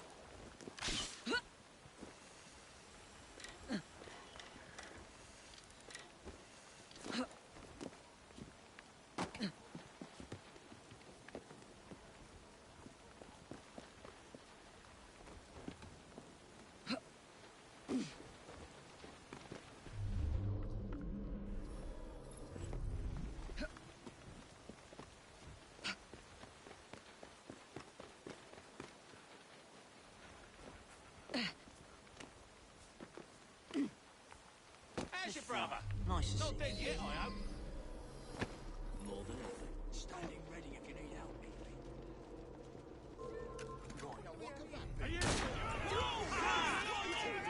You're no bus driver! Thank you, you can go. Count on me. Evie, still keeping well, miss? Good on ya. I could use a hand. Of course, if I... And I hope it bleed now. I'll see you, Evie! That's an arrestable offence!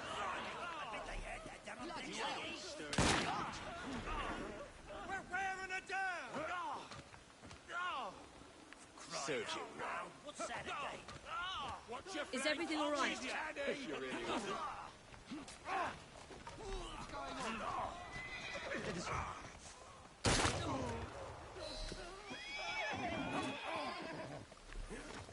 Attack her from behind!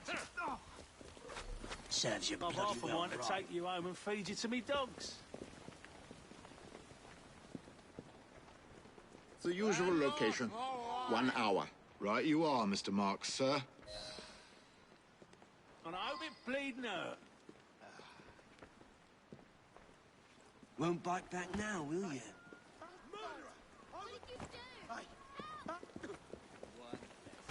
I That is a believe our work doornail. here is complete. Good riddance. Scoundrel. Slip away. Stop this!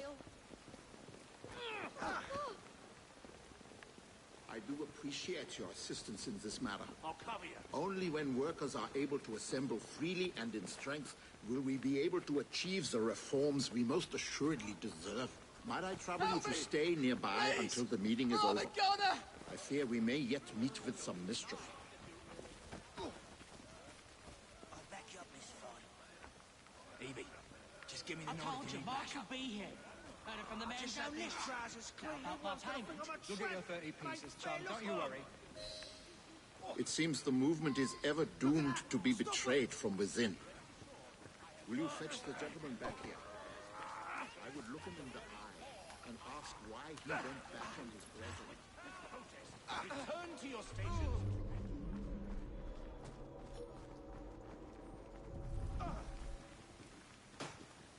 Right, thief? Right? Perhaps I can get them back for you.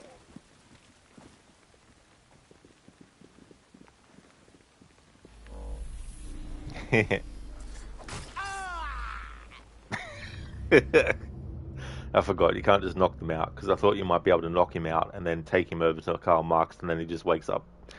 And I really want to just move on from Unity, but at the same time, we don't like abandoning things. Not looking for advice, of course, just wondering if you've ever been in a similar boat where you felt like going fuck it, but at the same time didn't want to abandon what you're doing. Oh, yeah. I mean, that's happened a few times with stuff. I can't remember specifics, but there has been moments where it's just like, fuck this, and Seems then the just left movement it. is ever doomed to be betrayed from within. Will you fetch the gentleman back here? I would look him in the... With your lot in life, these unnatural troubles that affect the life. Are you mad? You're making a big mistake. No worries. Hold it! Save me! Are you mad? You're making a big mistake. Act natural.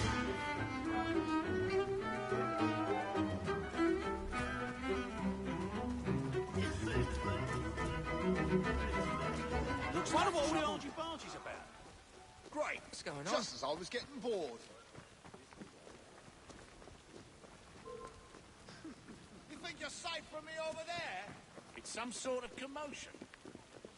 What on earth is going on over there?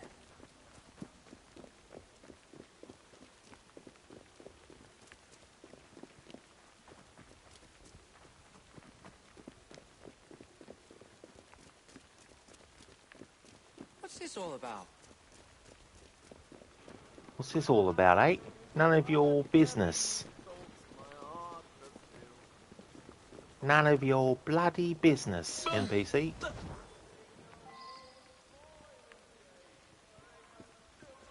Simon, my friend, what possessed you to do this thing? Has the party not taken care of you? Governor at the mill say, any man what joins a union will be put out of work come sun up. How long will the party feed my family for? If we do not stand together, we are lost. My heart is broken, Simon. Please go. I thank you, my friend. I hope you will continue to aid the struggle when the opportunity presents itself. So you can answer his question? There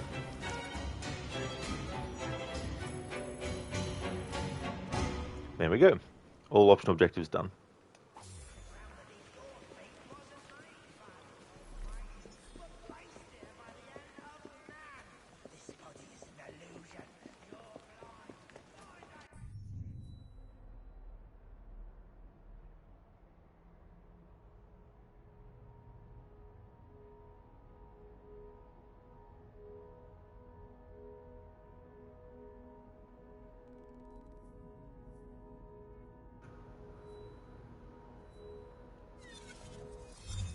What do you reckon she... Alright, I'm going to do the next Karl Marx mission. This time I'm going to do it as Jacob. Lizzie, you have the worst luck when it comes to social media.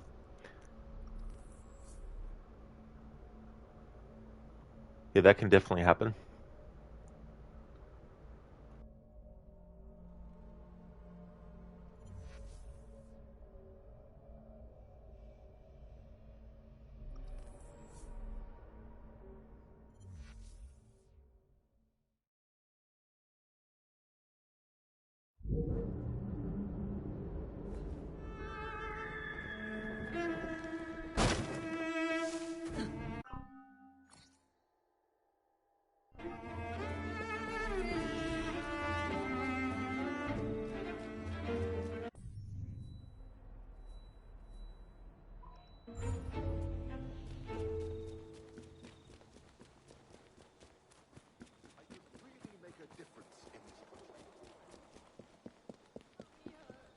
When can we eat?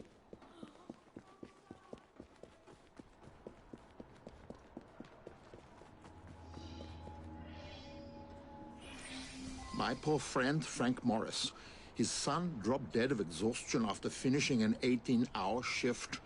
Frank is consumed by grief. He blames the government for refusing to protect the rights of the worker.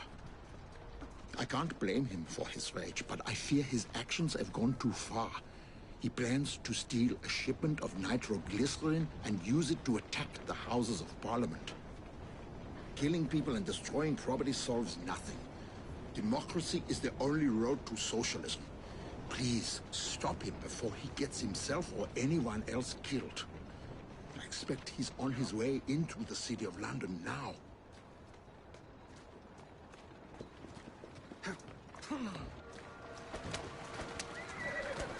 Yeah! Yeah! Yeah! Bloody perfect. Best deal with this before Morris shows up.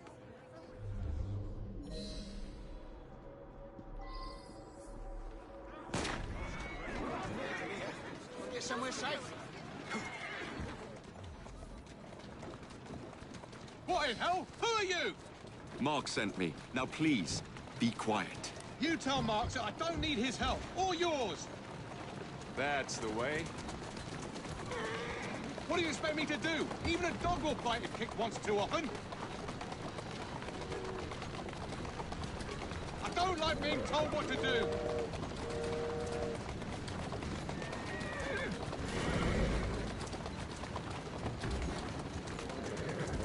Who's a good horse? You are.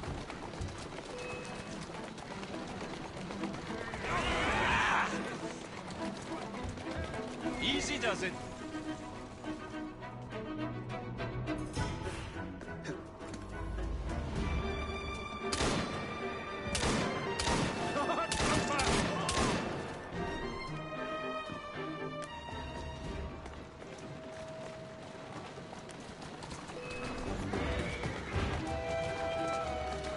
Come left. Turn right. Turn right. Easy now. Go left.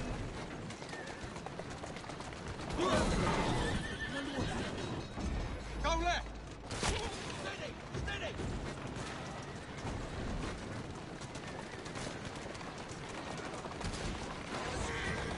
Keep moving. Go left. Turn right. We're gonna be blown up if you're not more careful. Turn right.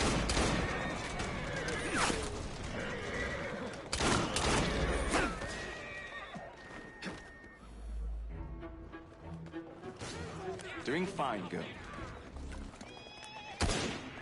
Yeah.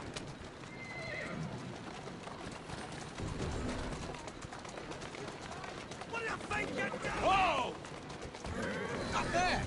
Who are these people? People who don't like you stealing their toys. We're trapped in here unless you ascend and deal with them. Don't let him get away!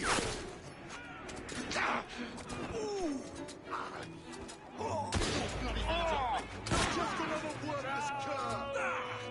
Right between his shoulder blades! The explosive! That's it! He'll falter soon! Got him!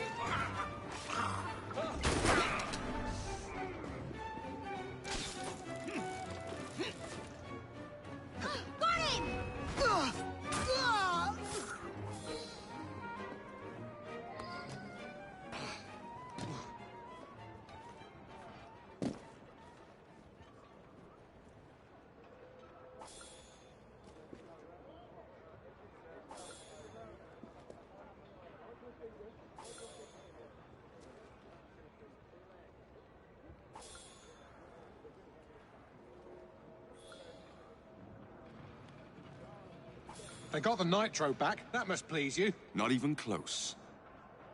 You knew where to find that cart. You must have been tracking shipments for weeks. Tell me where that supply was headed. I might be able to assist you. Find me in Southwark when you're ready.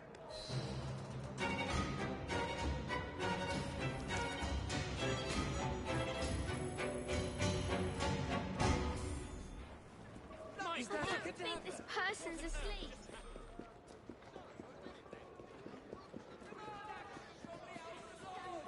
Break down the gates if we have to. We will force them to Best any old shit. All right, next Karl Marx mission, and we'll switch back to Evie for this one. You think you can bully people because you're a striker? Why? borrow money, then cry when I can't pay. Penny for a pork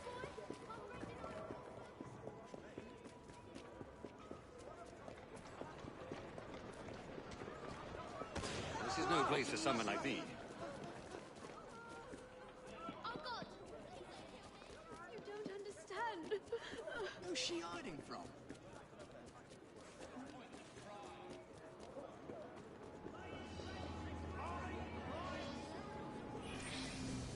They're moving the shipment, but we must go now. There's a carriage on the next corner. If we hide within, they'll drive us right to it. It's time you went home. I'll hide in the carriage alone. Home? Back to a cold and cheerless house where I'll wear black gloves and sport a weed on my hat for a year. Then I'll return to the factory like a small cog in the Great Wheel of Capital? No. I want justice. I must have those explosives. I grieve with you. But would your wife want to see your hands stained with the blood of so many?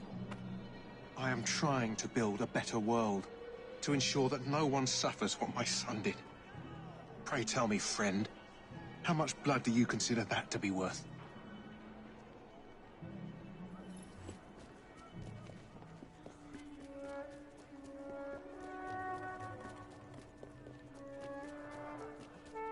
I'll keep those ones alive until they take me to our destination.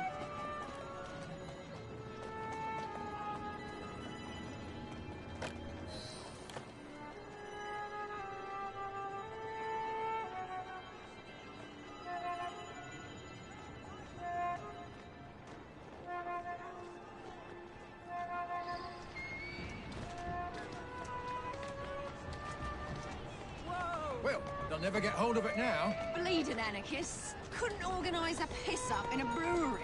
About bloody time. What the hell took you so long? Yeah, I'd like to see anyone try and break in here. Easy, easy. Best deals in all of London! Whoa!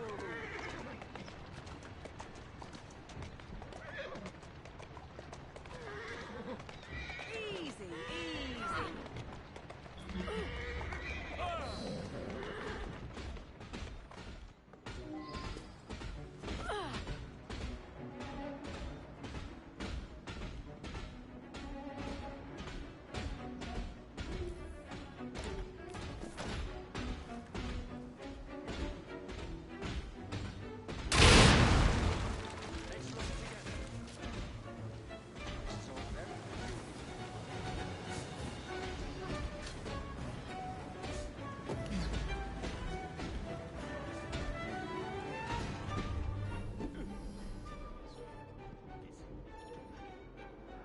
So now, just remember a bit of a glitch I had once in Revelations where Ezio sat down on an empty bench.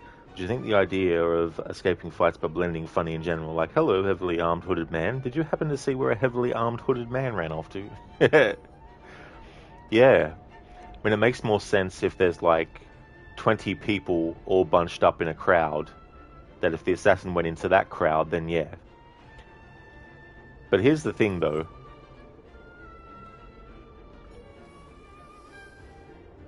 It's one of those things where if you completely look at it from a realism angle, then yes, a lot of things about the series fall apart. So you got to sort of put those things aside.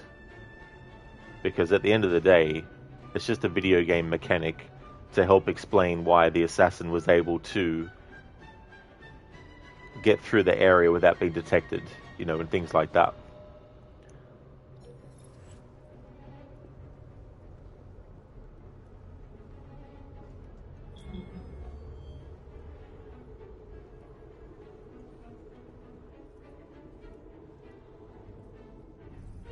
I'm sorry, but my need is greater than you know. Justice will be done. Wait, don't... Mr. Morris! Poor man. I hope he finds some kind of peace. Now to destroy the crates! No one is getting their hands on this hellfire!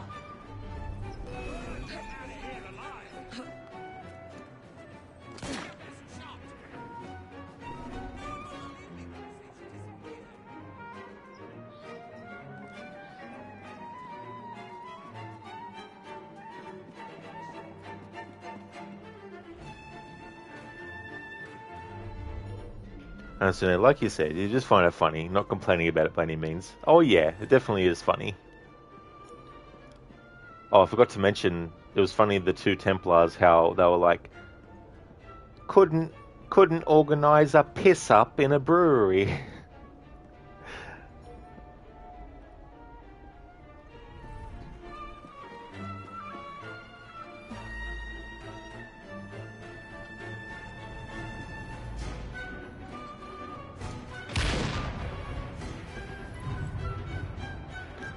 Did he not die from the nitroglycerin game?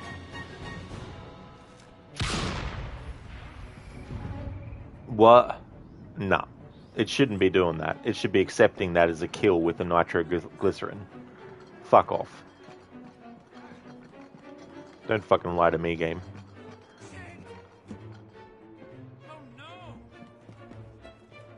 Oh, so now it put 2 or 5 up.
What's she doing here?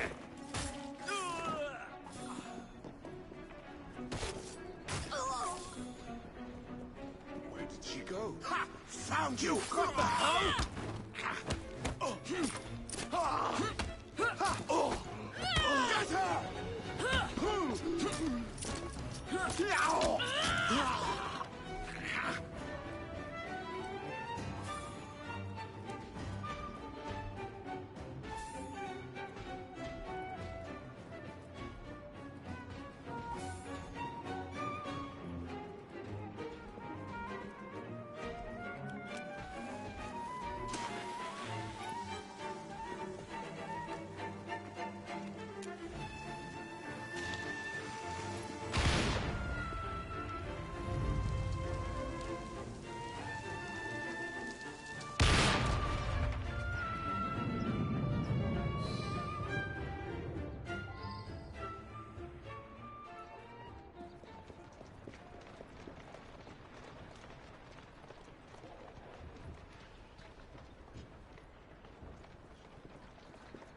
How do you do?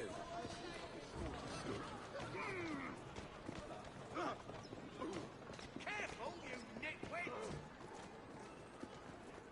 You're back. Mr. Morris, I see. I was afraid it would come to this. He was a good man, but even the best of us can lose our way when blinded by grief. Still, I thank you for preventing a greater tragedy.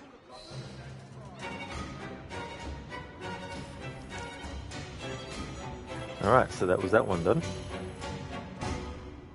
Well, that NPC didn't use his brain, sadly. No, definitely didn't. No, he was too gung-ho.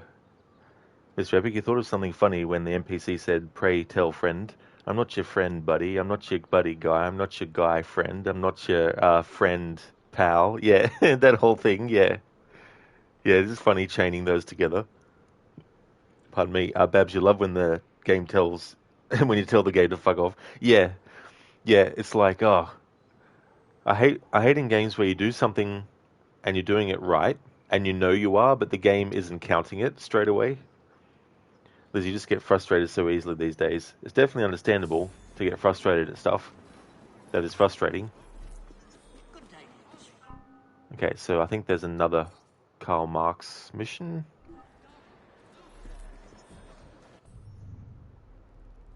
Yep. Standing by, Mr. Fly. Just give me a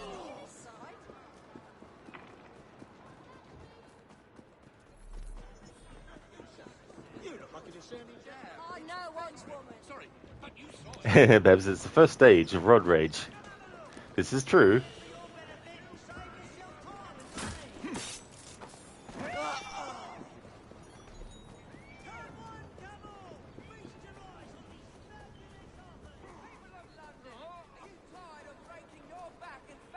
The crowd events in this game, they reduced how often they pop up, and they also reduced the money rewards that you get from it. Like eventually in Syndicate, I think you get at least 10,000 livre when you complete a set. Not straight away, but eventually.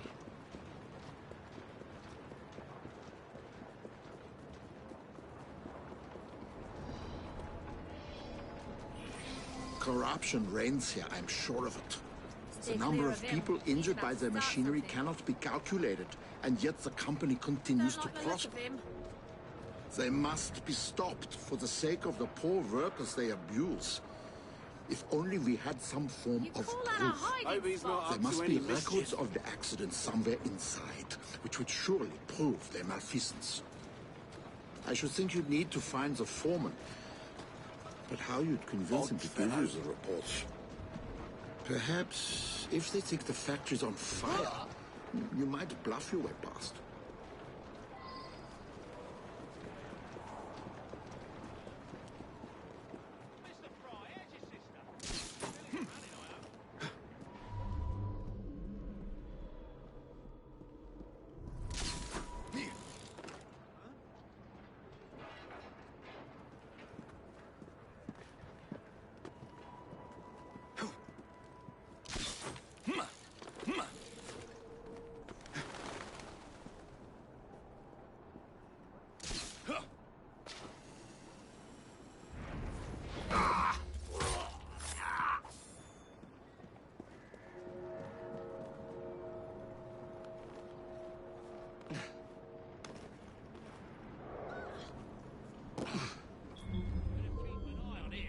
I won't be so lenient next time, sir. You'll be sorry you did that. I'm coming over.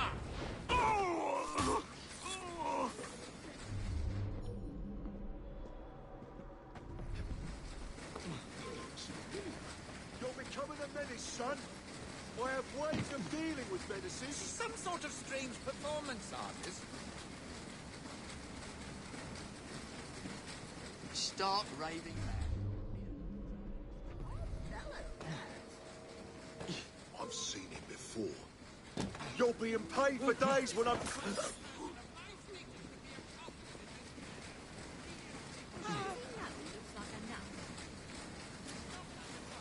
I hate how the game constantly takes the fucking hood off the character every time I fucking want the hood on.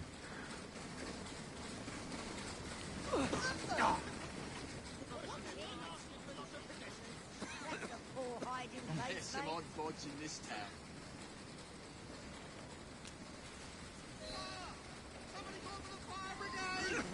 Everyone out!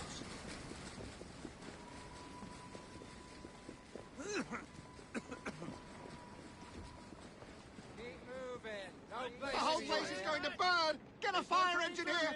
Quickly! He's a strange one, isn't he? Hey there, Godfather Al. Syndicator Rod. In Victorian-era London. How's it going, Godfather? Welcome. Honestly, one thing you don't get about Unity and Syndicate is how much they increased knockout by. I mean, what is it about going non-lethal that Ubisoft felt should be punished? Well, I guess they wanted you to feel like it was an urgent thing, or like a more calculated thing. I mean, in this game, you can actually get an increase in how long you have to hold the button down for, but it doesn't necessarily decrease how long it takes for the target to be considered knocked out, though. And the animation still has to finish out.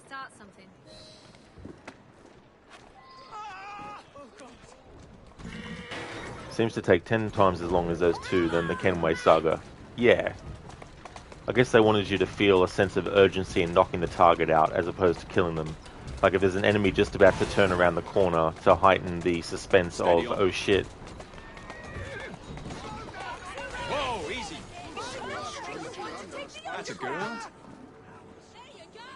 saved.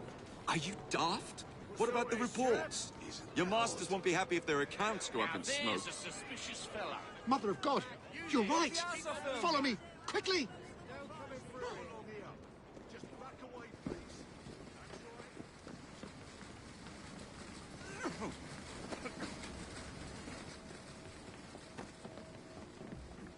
They should be just inside here. Oh, there they are. Good. They're safe. Oh no.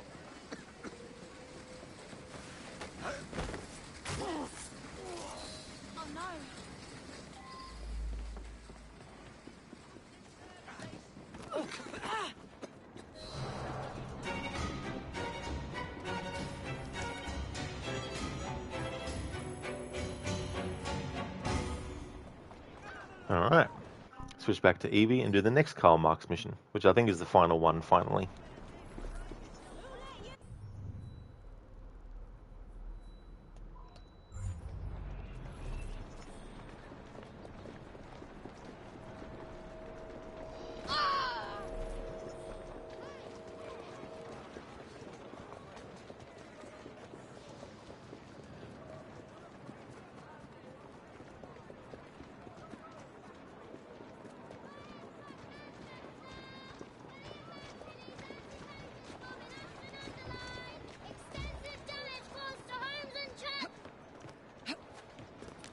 Come on! Faster! Move it! Yeah! Thanks for redeeming the leap of fail, Casper.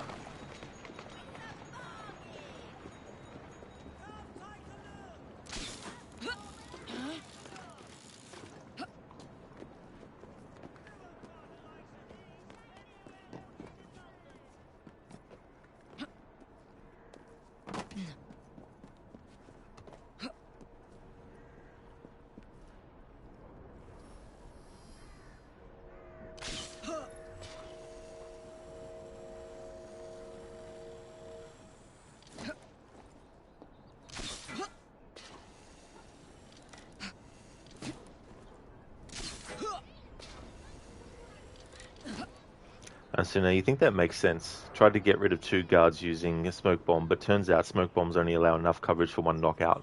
Speaking of which, in your no killing blue coach challenge, did you just have to knock them out in combat, or did you manage to do it in stealth? Well, I think it was just in stealth, because I don't think you can do it in combat. Unless you use like a weapon that's considered non-lethal. But I didn't do that because the weapons, in my opinion, would actually kill the target. Like IRL. Like, it's ridiculous what they consider to be a non-lethal weapon in Unity. Like a spiked mace is a non-lethal weapon? Come on.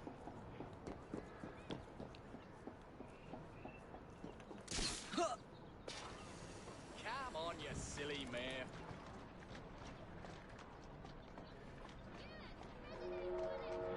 Onward, girl. Come on, you silly mare.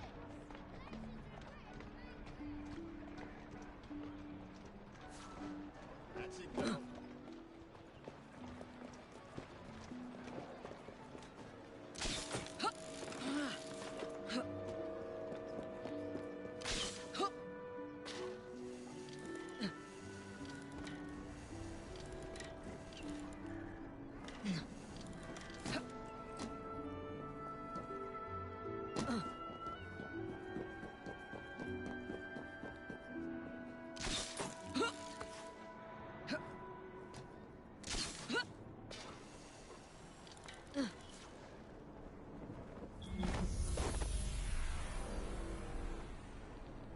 Thanks for redeeming the leap of fail.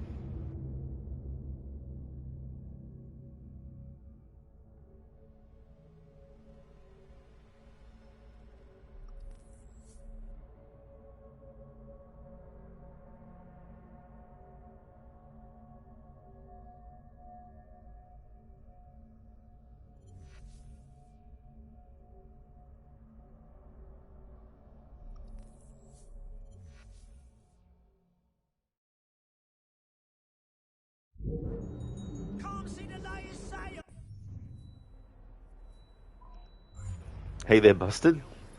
That is very much precision. That's the kind of precision that is good for a leap of fail. Someone help! Stop that thief! Thanks for redeeming that, Casper. Let's see how warm your innards I are. was just starting to relax. So now you can knock out targets with all weapons, well, not guns. This isn't the Batman level of impossibly non-lethal we're talking about here. Yeah, but no, I think when I did it, it was only with knocking them out. Hey there, Nithris, welcome. Thanks for redeeming the random horror movie quote. I hope it's going well.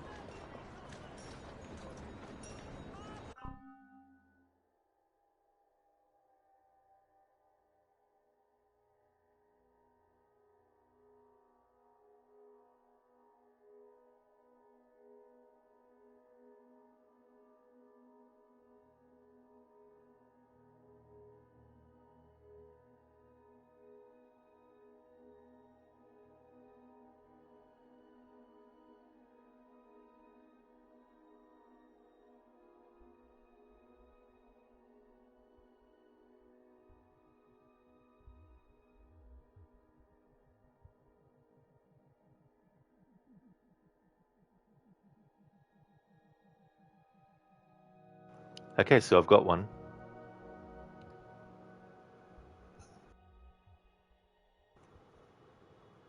Tina! Shit. Please, God.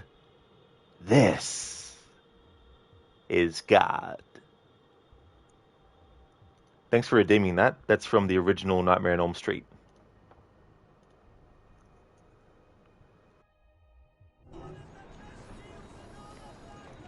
Now, Theresa, you just finished dinner? Oh, nice. I hope it was delicious. Hope you enjoyed it. Thanks for joining the stream. Why's she hiding like that? Hey there, Raid. How's things going? Yeah, Nethrissa, that one, actually this year, that movie celebrates its, what is it? Its 40th anniversary, I think. Yeah, I think it's its 40th. Pork chops and veg? Oh, hell yeah. That's really good. What's all this then? What is that strange lady doing?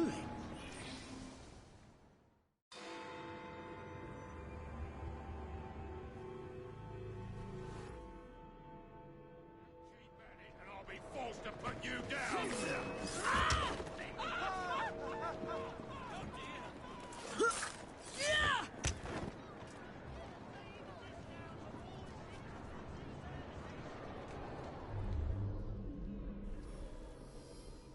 It's like follow Marks. Where did he go? He just like completely despawned. Alright, let's restart. Now, Theresa, can it be the weekend already? You want more Detroit Become Human? Yeah, it's definitely still a fair few days away before I stream that again. But yeah, Monday to Friday at the moment is Assassin's Creed stuff. And then weekends is Detroit Become Human. And then when I finish Detroit Become Human, it'll be another game for the weekend. You were streaming it today, but you had mic issues. Oh, damn. Yeah, I hate any technical issues that can happen. I'm so relieved to have found you. I fear my upcoming meeting is going to be disrupted. Strike breakers, maybe, or police spies. Ruffians who fear the march of progress. Fear not, Mr. Marks. I'll look after you. I worry that any agitation will incite terrible violence, so please remove troublemakers without attracting any attention. Wunderbar. Thank you. I must prepare, but I will see you inside shortly. Ladies and gentlemen, United Workers! The man we're here to see needs no introduction, but I shall give him one anyway. He has sacrificed so much in the hope that we may all benefit. Please give a warm reception to Mr. Karl Marx.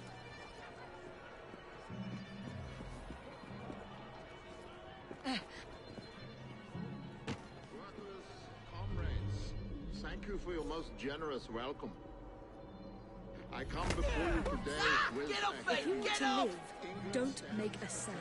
of commercial and industrial Still, Europe. this is London now. What the devil is going on over there? Development of industry and unprecedented increase in exports and imports. What the hell was that?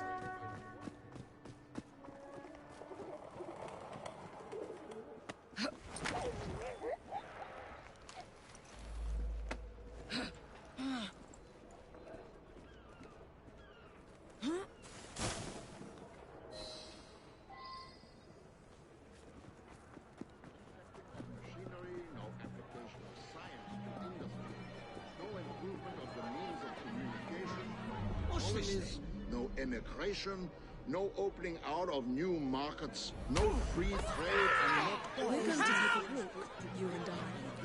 away with the misery of the toiling masses. Now, what was that? On the contrary, that upon the present false basis, every new development of the productive power of labor must lead to the widening of What's happening over there?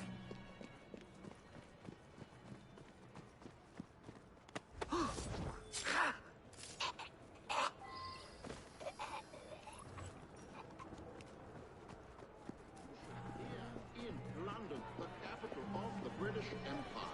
In the annals of world history, this age will be characterized by the more impetuous course, the more expanded range, and the deadlier effects of the social, the commercial, and industrial crisis. No joy in death.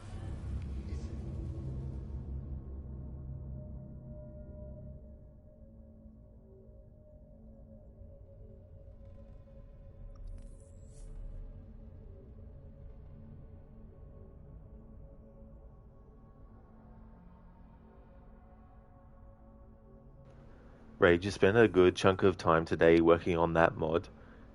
You finally got the intro and epilogue missions sorted out, so now you've got to make all the missions in between. Oh, well, that is great. That is really good that you've got the intro and epilogues missions sorted out. He has sacrificed so much in the hope that we may all benefit. Please give a warm reception to Mr. Karl Marx. Workers, comrades, thank you for your Better most keep an generous eye on welcome. her. I come before you today with a heavy heart. England stands at the head of commercial and industrial Europe. In the last 2 decades, there has been an unprecedented increase in exports.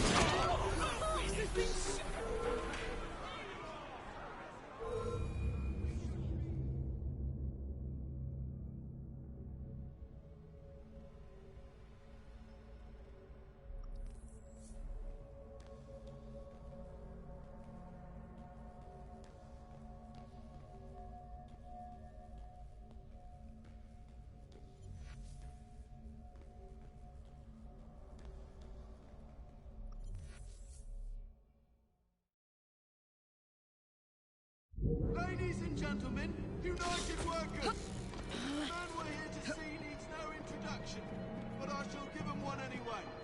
He has sacrificed so much in the hope that we may all benefit.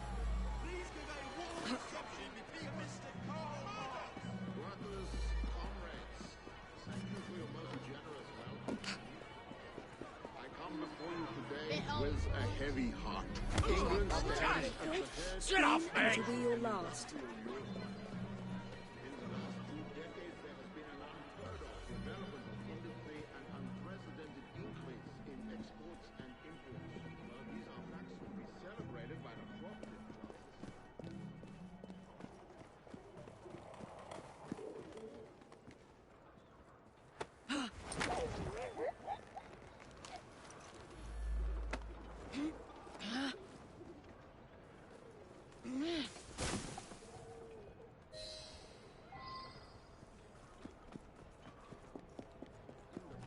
What's she up to? The means of communication. Oh, the deuce.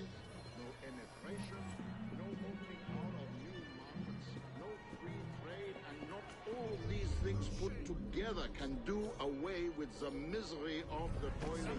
Commotion, but rather on the contrary, that upon the present false basis, every new... Shit! I don't want to hurt you.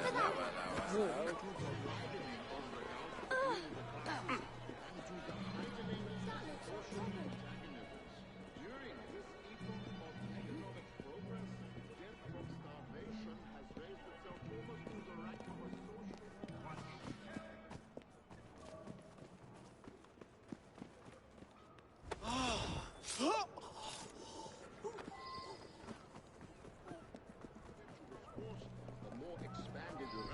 And the deadlier effects of the social Ladies and gentlemen, this meeting is adjourned. You're all free to go. Apart from Mr. Marks. Stay behind the lectern, Mr. Marks. This is what I'm here. Here we go again.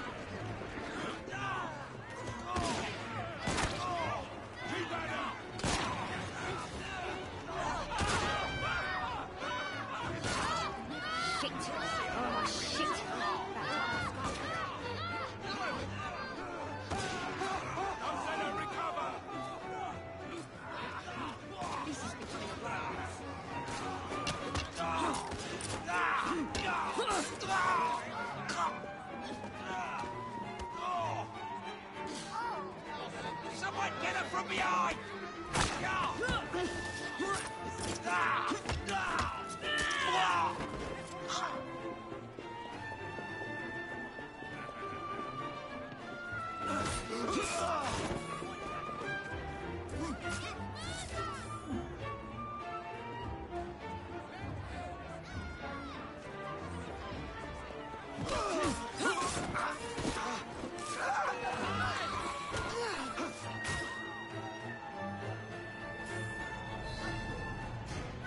You've done a great service for the workers of London.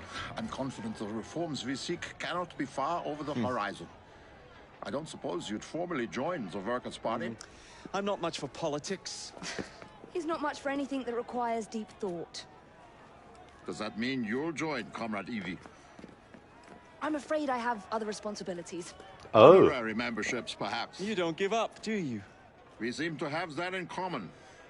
Auf Wiedersehen, my friends. I like that. So not liking politics means you can't think deeply about subjects. Okay, fair enough. I think that's a writer's insert there with that dialogue.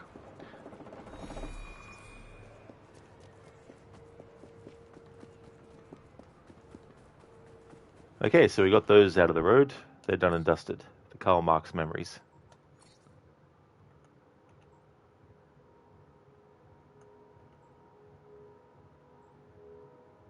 All done, and all done to 100%. Anasune, don't think you'll be getting chameleon skill in this game, just because you don't like the idea of magic without Eden tech. I mean, if it was explained by her finding a piece of Eden with cloaking properties like fine with the bullet deflector in AC3, then you might be able to get behind it, but yeah. Yeah, that's totally fair. I just see it as a gameplay thing, really, in this context. But yeah, I don't think it's actually supposed to be something that she unlocks in the lore of the story. Raid, Karl Marx, I hate this guy. Yeah, these these missions, I don't know. I don't know if he was around in London at this time. I don't know about his history or anything. I'm doing well, Lucas. Yeah, things are going good. How about yourself? Ray, geez, did the cameraman try to go to space there? I had absolutely no idea what was going on at that mission there. Code, you had a lovely 29 Celsius at evening inside, barely dropped to 27 Celsius at morning, like slow roasting meat week here. It definitely doesn't sound like fun at all, Code. Lizzie, that was a low blow. It pretty much was, yeah. And it's like when Evie said no, she said she has other responsibilities. Yet Jacob doesn't, you know, criticize her or anything in that moment. But still might get it just for the 100%. Yeah. You going good, Lucas? You're just getting settled for bed? Well, that's good. I'm glad that you're going well.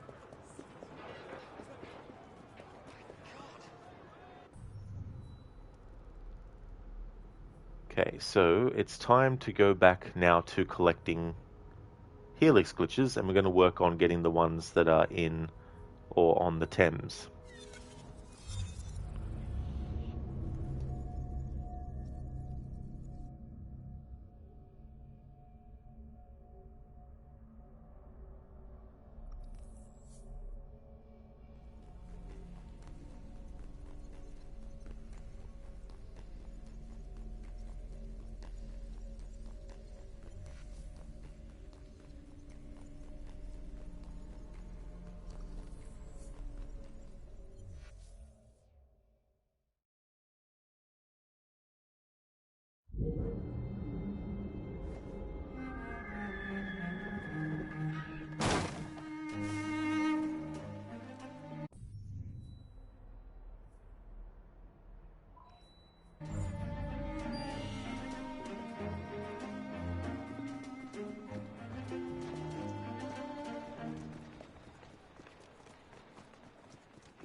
In London's mist, where shadows weave, the issue secrets long to live. Twin assassins, bold and bright, unveil the past in shadowed light. Fragments lost in time's embrace, wisdom hidden, secret place. Through relics old, their story told, a power ancient, wisdom bold. In Syndicate, the echoes last of Isu's legacy from the past, a lineage steeped in mystery. The Isu's tale, our history. Very well done, Hermione. Thank you for redeeming that as an Arnie impression. Welcome on in. How's it going? Honestly, that conversation with Marx makes you wonder if there are any other instances of Evie throwing stones at Jacob from a glass house, so to speak. Yeah, I mean, there's a few in the main story as well. It's a bit lopsided, the way that they do it.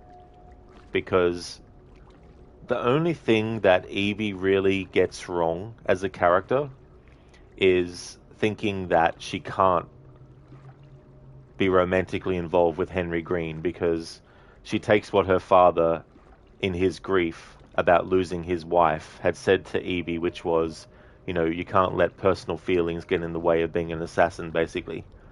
Because obviously, Jacob and Evie's parents were married and they were assassins. And Cecily Fry, which was the name of Jacob and Evie's mother, she dies first out of the two characters. So Evie is sort of like not wanting to give in to her feelings about Henry. That's the only thing in the game story that Evie really struggles with as a character, and yeah. Whereas with everything else, Jacob gets blamed for everything that goes wrong. Even things that are out of his control that only the Templars have control over. So there's definitely a lot of writing where they've forgotten the fact that Evie is an assassin who knows how the Templars operate. And the Templars aren't one to just let the assassins have a victory and let them savor it for too long without coming up with an alternate scheme or some way to turn an assassin's success into a failure. And the biggest culprit of this is the whole bank the bank thing. Like, Jacob assassinates Twopenny, who was a Templar, but Twopenny was also involved with the bank. Aveline decides to close the bank down, and in retaliation, the Templars decide to ruin the economy by stealing the printing plates for the money. And Aveline thinks Jacob did it. And Evie kind of questions it at the start, but then she complains about what Jacob did with the bank. But it's the Templars who are the ones that her anger should be towards, because they're the ones who are actually ultimately ruining the economy because they've taken the printing plates for the money. You know, things like that.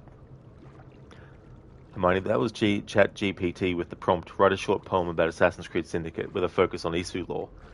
Damn, that's pretty good that it went in that direction, you know, using all that. You well, Rod. Dizziness completely gone. Excellent, that's great. That's really good, dude, that you're not dizzy, that you don't have that dizziness anymore. That would be a huge relief. But the thing about it, though, like, if it was the other way around, if it was Jacob who was the one that was written to be putting Evie down and blaming her for stuff, and it was the other way around, then it would still be an issue. Like, there's ways to create a conflict between the siblings without it being a result of that kind of thing. Well, they do have different approaches, but both approaches are needed as an assassin. And both are, you know, important and stuff. But giving one character a clear bias over the other is really apparent in this game's story.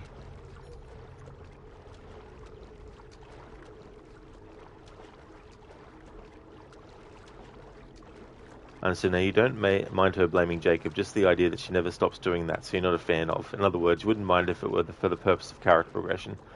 Yeah, I mean, if Jacob did really something drastic, like he killed someone innocent, then yeah, you know, that would be a big cause for Evie to get angry at him, you know. But the goal of... And this is the thing that comes through in the writing of Sean as a character too. There's a line later on where Bishop says to Sean, why are you so worried? It's not your job to kill Templars. And it's like, hold up, writers. Did you even play Assassin's Creed 2? Did you even see a video about Assassin's Creed 2? And how Sean says that he has killed before and he will kill again. It's just that he would prefer not to, you know. He's like, make no mistake, I'm an assassin through and through, you know. So he has killed before, he has done his job as an assassin and killed. And yet the writers in this game decided to make it that he wasn't supposed to be doing that. It's like, why? It's not your job to kill Templars. It's like, what do you fucking mean it's not his job to kill Templars? That's, like, if he was a character that always took the back seat and never had assassinated anyone, and that wasn't his role within the Assassins, then yes, I could understand that, but it's not. You know, it's he has killed, you know. And then there's comments like, it's like, you look weird with a weapon, and all these things where it's just like, it's only done because the writers had a problem with the Assassin's Creed legacy characters.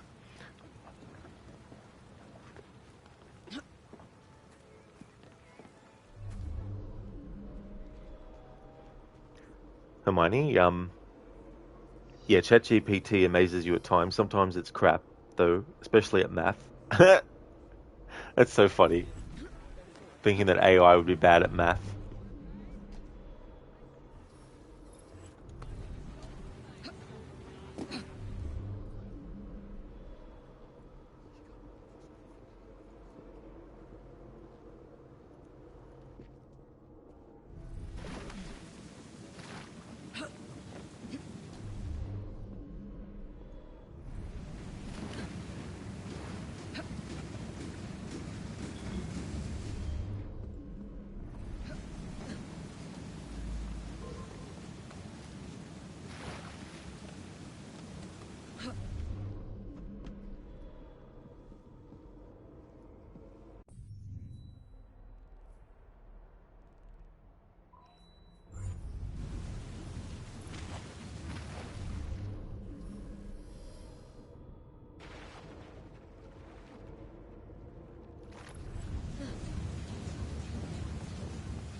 So now you find that funny. Oh, Bishop, you mean? Yep. Bishop saying it's not your job to kill when her one and only job is to recruit people, at least from what you understand from the games. Yeah, I mean, the thing is, with the Initiates program, the Assassins wanted to find people who could help that didn't necessarily have to become assassins that go out and kill people, but essentially have them work for the Assassins to actually hack into the Abstergo cloud servers and find information for them and all that kind of stuff. So the Initiates that get hired by the Assassins in Assassin's Creed, Unity and Syndicate, they're not required to go out in the field and assassinate targets and stuff. It was a specific program that the Assassins began to recruit people for that kind of stuff. But I think in one of the comics or something, one of the Initiates gets killed, and so the Assassins decide to cancel the Initiate program because they don't want any more people who join the Assassins for that program to get killed.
Hey there, Clip. You brought your car to the shop, already knew you were going to spend a couple of thousand, got bad news today, and you're spending way more than you want to now. Oh, did you? Oh, sorry to hear about that, Clip. That you got bad news as well. But that's a lot of money. You know, it's nothing to sneeze at, that's for sure. Right, even if the Initiates aren't technically killing people in real life, they're still indirectly being trained to kill people by using Helix.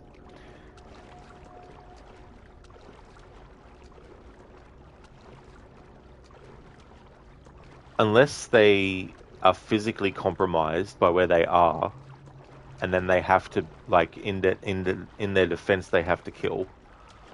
But simply hacking into the cloud server doesn't mean that they're killing people in it, because they're only hacking in and taking over the avatar of whatever subject is the focus of whatever the memory is that they've hacked into and stuff. So they're only taking over the avatar of Arno in Unity, experiencing the memories, and then when there's things like the Helix glitches, the avatar of Arno is still being used to navigate through the memories to make sure that they get out of the area where the server sweep is happening.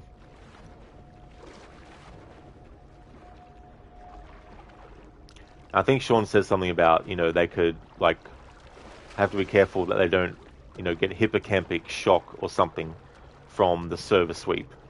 So there is definitely some kind of physical thing that could kill the initiate, but simply hacking into the software and that isn't killing people in the simulation or anything.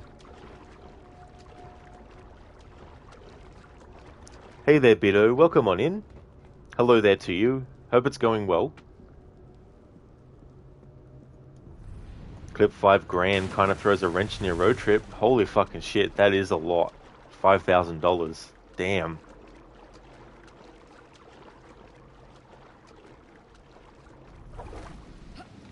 Bido, sorry, but you cannot but think of Avatar: The Last Airbender. I've never had much experience with that franchise, but it definitely seems like it's a major one.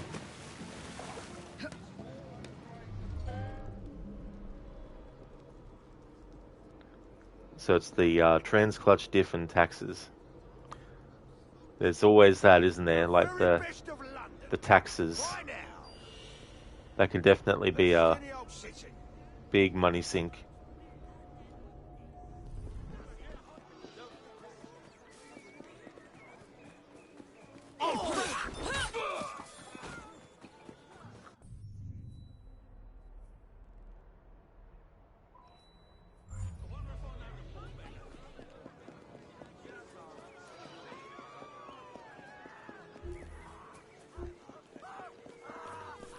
Vito, do I like the game?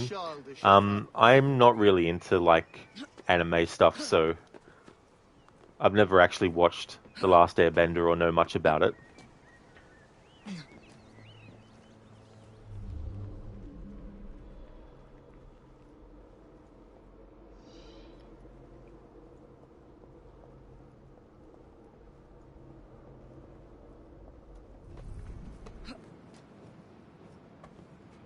Ray, the original Avatar cartoon is pretty badass. Oh, yeah.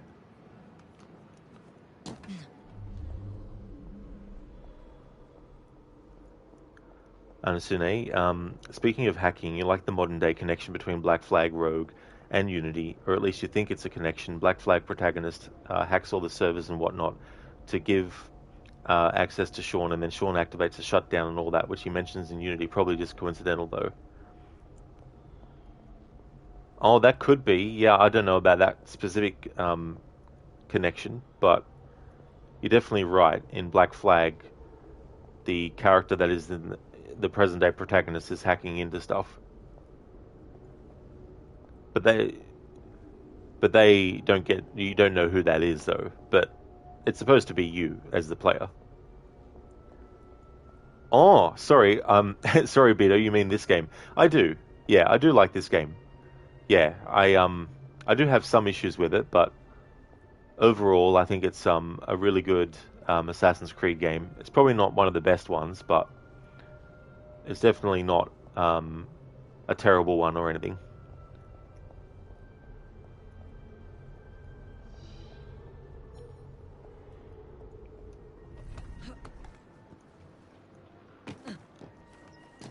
I do clip, yeah. Yeah, no, fight clubs, I count them as side missions. So we can definitely do that. So who did you want to have it be done by? Did you want Jacob or Evie to do it?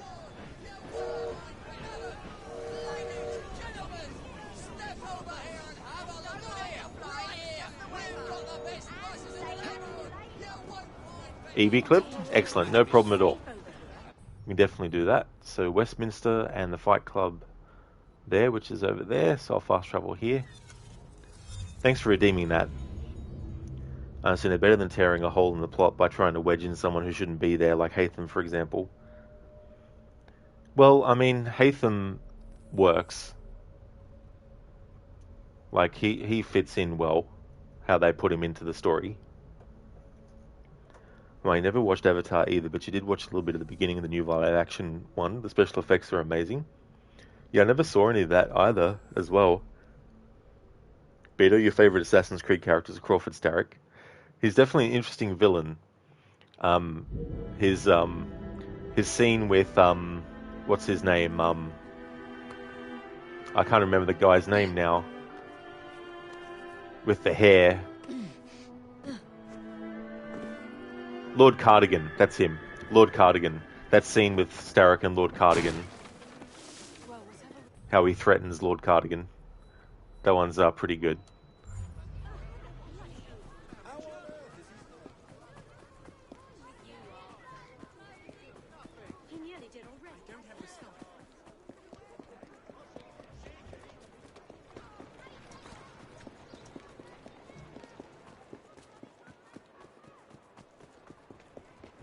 Then you got the other one where, when he finds out that Lucy Thorne is dead, and also the one where he finds out that his cousin is dead. Oh, here's a glitch here. I may as well grab this while I'm here for the Westminster location.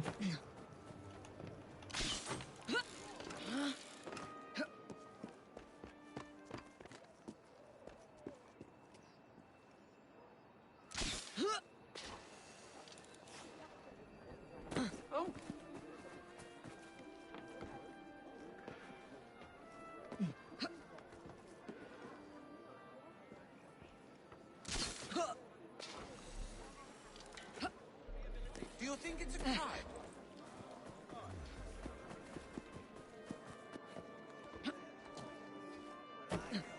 Stomach's a barman at the King's Arms. Beto, all these scenes are good, just like Osmond Sadler from Resident Evil 4 Original. Oh yeah. Yeah, I think I probably prefer him in the original than in the remake. Probably. But I've only played the remake once.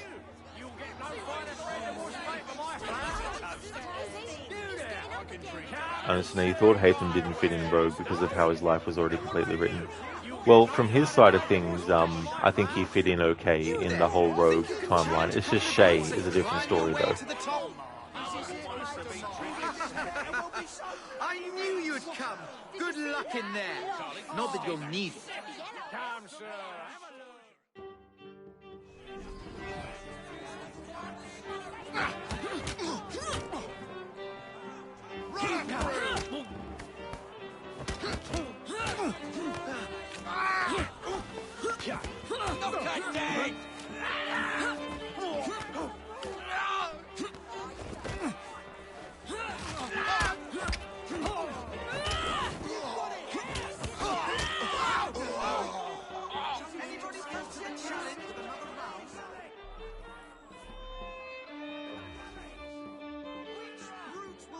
Next contestant.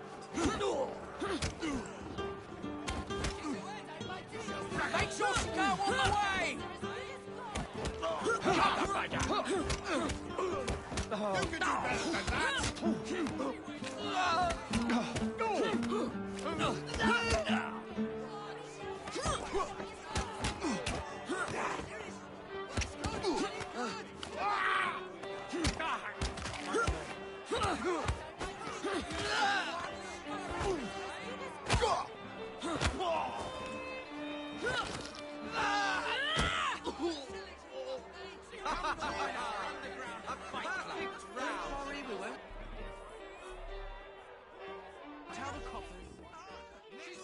Hurry now, next.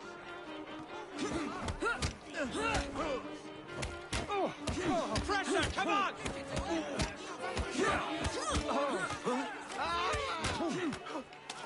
Don't go, he's gone up!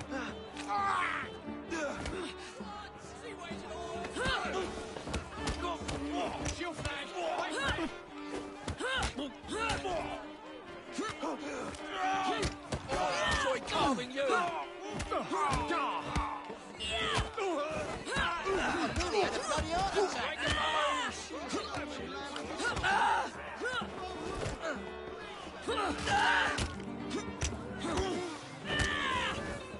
Incredible! Well done!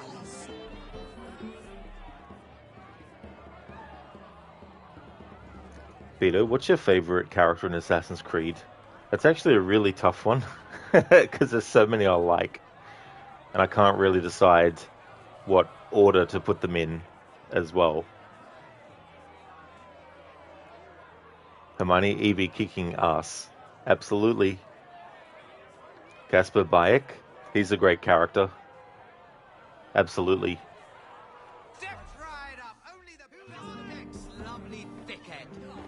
Your mother sends her regards. Go! Oh, go!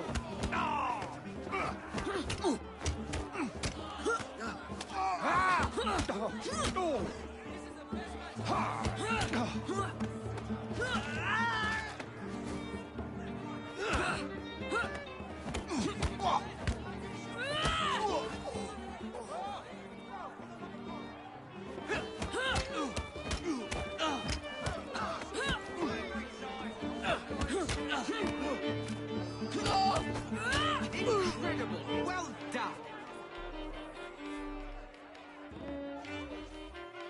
I'll get out to the next contestant.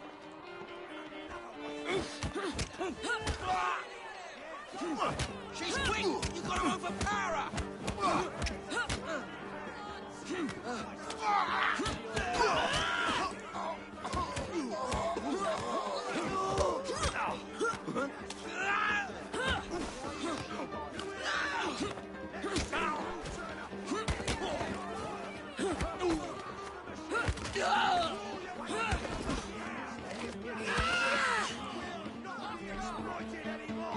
Knock her dead!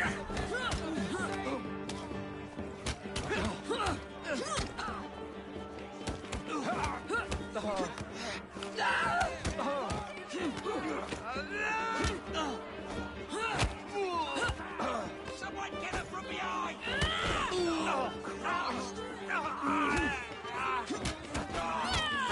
I like how I pressed the punch button and nothing happened, so the enemy got a hit in for free. Hermione, your favorite too. Sleep, I never sleep, etc. Literal chills every time. Absolutely. Also the Shadia, Nuffstead, yeah. Absolutely, Hermione. Pip, imagine your favorite aspect of every AC game meshed into one and you could tailor the entire thing. Now that would actually be really cool to have it to that extent. That's enough to challenge this beast in the ring. Watch a step!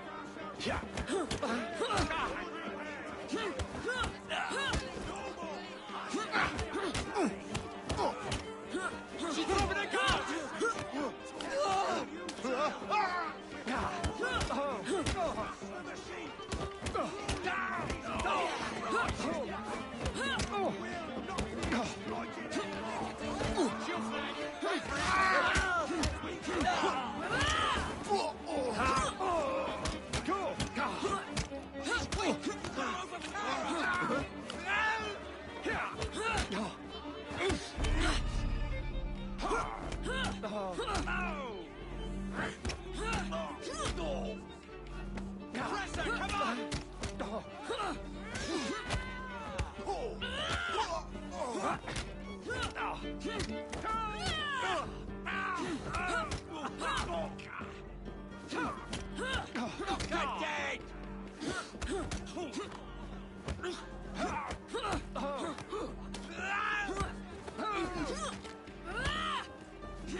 Make sure she don't walk away!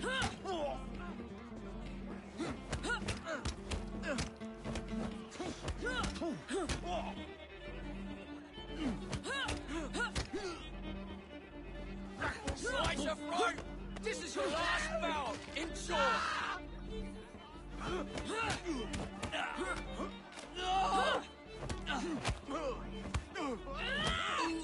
You are a champion, yes indeed.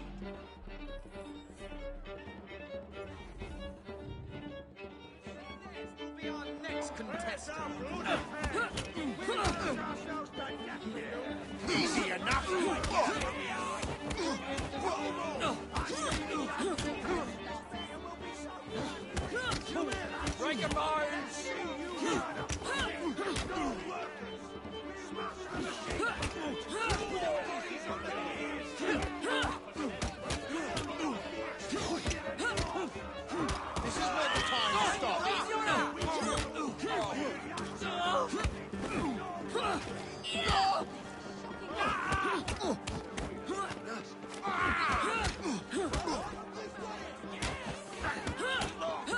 Presser, come on!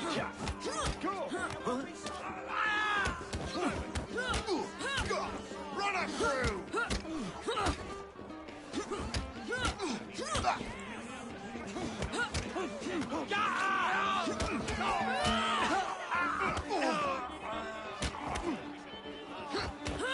Knock her dead!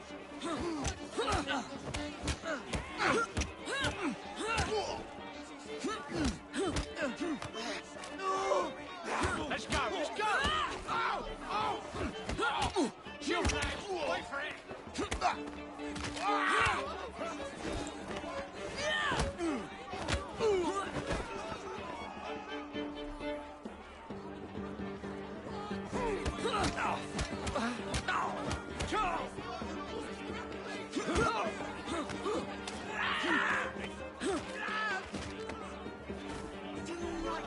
Absolutely delightful.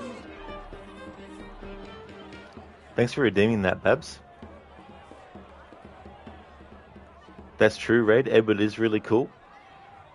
Beto, sleep, you never sleep, you wait in the shadows in a will. Yeah, that's a great quote, Beto. Hermione, you too, Rod. You love it when you press a button that's supposed to do something and then the game doesn't do the thing. Especially like it when the game not doing the thing results in another thing happening, such that it negatively affects you, the player. That's a brilliant move by game developers, I think. It really, really is. I think so. Absolutely. Every game should have that. In fact, that should be the whole basis of a game, to just have it be like that. Whatever button you press, the game doesn't do it. You just started Revelations, Babs. Excellent. That's really good. I hope you enjoy that game.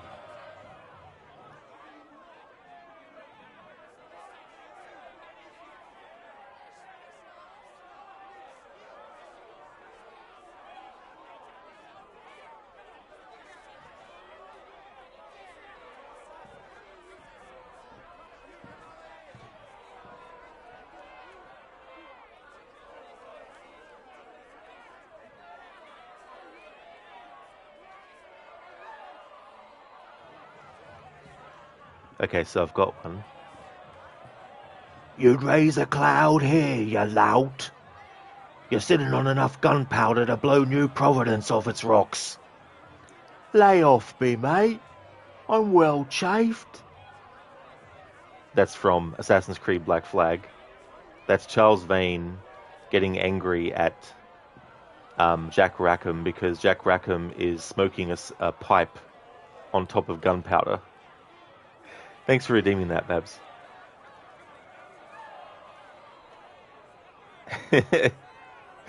Exactly, Beto, yeah.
Run her through! Knock her dead!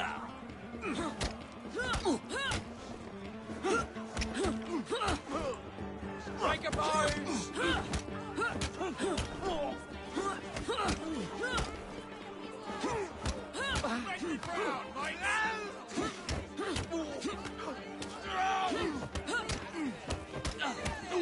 Make sure she can't walk away!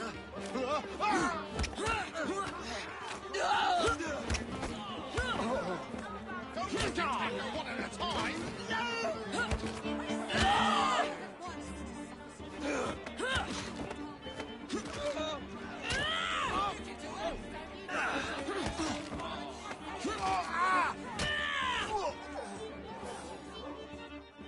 What a spectacular fight, milady. My friends, cheer as loud as you might for our new champion. Alright, that was tough there. For the last few rounds I had to be very careful. Because I'm level 8 and they were level 10, you got to be careful, especially when you have an enemy that is running at you and the icon above their head goes yellow to let you know that you need to do a counter, and then you get two at the same time coming at you, and then you got to watch too that you're not spamming the punch button too much, because sometimes when you actually spam the punch button one too many times and an enemy is about to come and hit you, you won't be able to react with the counter in time. And same with doing the break defense. If you press the break defense too many times and the enemy gets kneed up into the air slightly, you got to be careful too on the higher levels, because the enemy can quickly attack you back after being put up into the air a bit. So you have to sort of like be careful with your like counters and all that kind of stuff as well.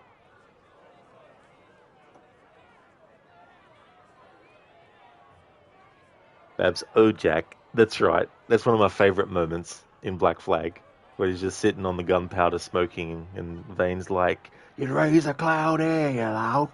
Just the way he punches him, throws him off the thing. I read Edward's the most realistic protagonist because he initially does jobs for both the Assassins and Templars in the pursuit of wealth, not caring about the consequences. That's true. He doesn't go into it knowing about the two factions, but you are right, though. He actually does work for both sides. He learns about them, you know, and still works for both, even though he knows that the two are conflicting against each other. And it's not until obviously later on that he decides to side with the Assassins instead. Peter, why are those guys talking just like the Blighters? Oh, it's just like a thing that they do. They just have the same dialogue and just have them fight the same way as well. Just reusing the same animations and all that kind of stuff. Oh, you didn't say anything wrong, Beto. No. Hermione was just saying, as a general thing, we like to have fun here. Wasn't meaning anything sort of like serious by or anything. So yeah, you didn't say anything wrong. Thanks for the GG's, Babs. Thank you so very much. Clip, that was a masterclass. Yeah, there's been many times when I've done the Fight Club against enemies that are higher ranked than I am, and yeah, you got to be careful. Very, very quick. They can overpower you as well. Thanks for the GG's, Hermione. Thank you very much. Beto, those guys you were fighting sound like the Blighters. Exactly. Yeah, they've got all like the same voice work and stuff like that. I think even in the Jack the Ripper DLC, when the Rooks have been taken over and they become Jack the Ripper's gang, I think they might have some of the same dialogues, maybe. Obviously not things where they're addressing a character properly. Babs, two at the same time coming at you. That's what she said. I'm sorry, you'll see right out.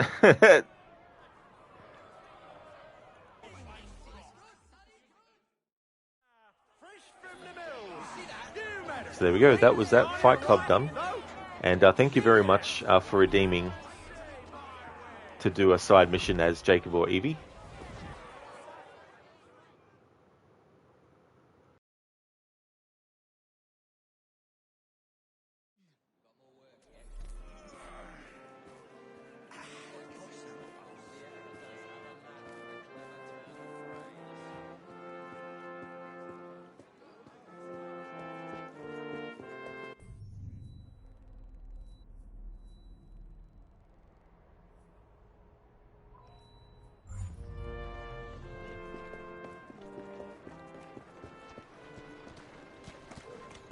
you bloody don't! Come on! Yeah!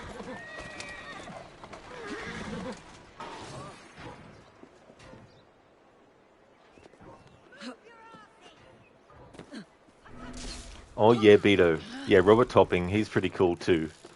I like when you first meet him and he's getting interrogated and just the whole interaction with Evie and the sort of like magic trick that he does of escaping and stuff.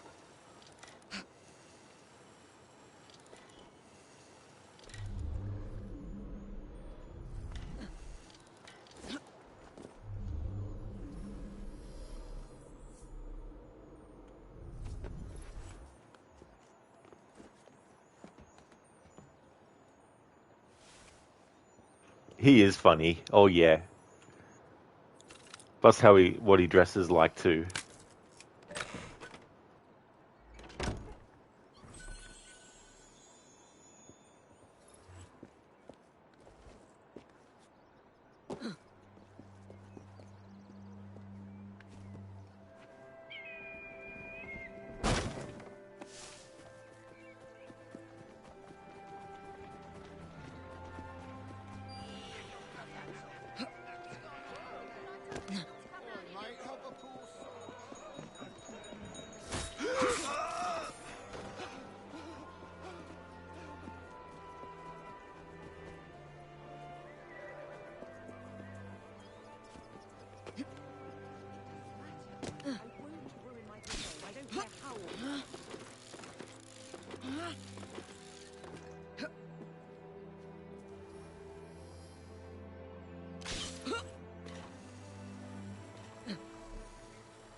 Beto, who do you think is the comic relief of Assassin's Creed Syndicate?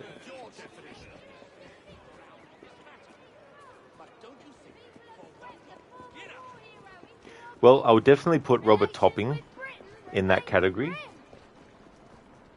So he's one character that I could say is there for comic relief.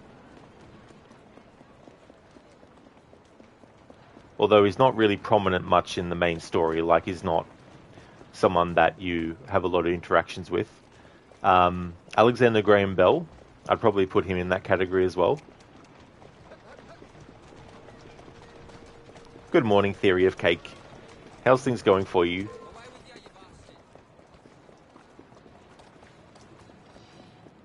Hey there, Rosie. Welcome on in.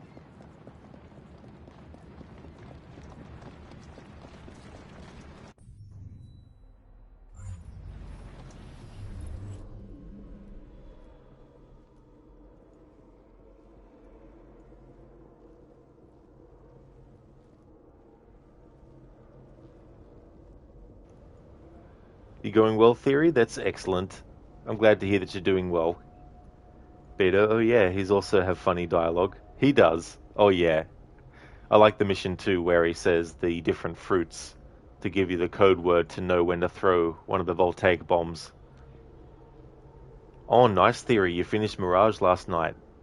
Excellent. GG's. That ending? Oh yeah. Yeah, what an ending it is.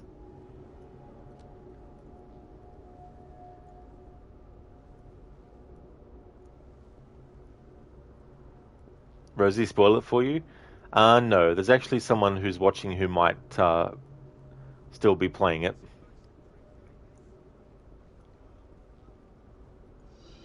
But when I get to it myself, I'll definitely be talking spoilers about it, and will allow people to talk spoilers about it too as well.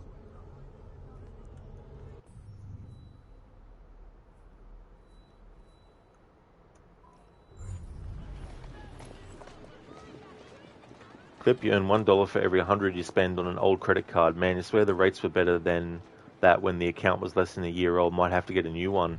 Oh, yeah. Yeah, that's definitely a good point, too.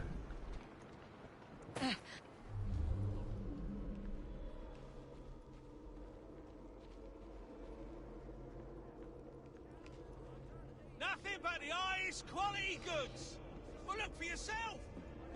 There must be something of interest here.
Theory, you enjoyed every bit of the game, and you could really feel some of the roots of like the first game.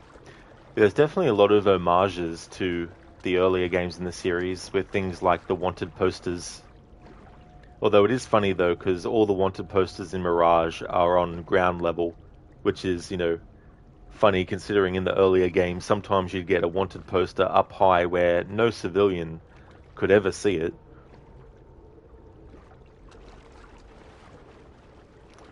Rage, you've been playing Shadow of War in your off time. You're 6% of the way through the game and you've already killed over 1,000 enemies.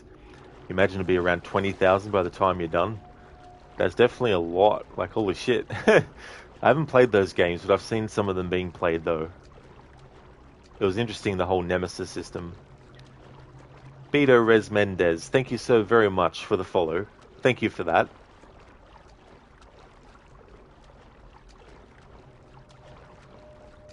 Babs, the Victorian Thames. Definitely want to be swimming in those waters. Oh yeah, it looks so inviting and so clean. Thank you, Sherry65, for the follow as well.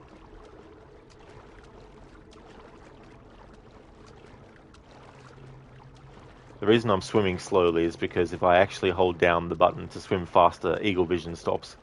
And I'm using Eagle Vision so that I can have the animus glitches that I'm looking for hopefully pop up.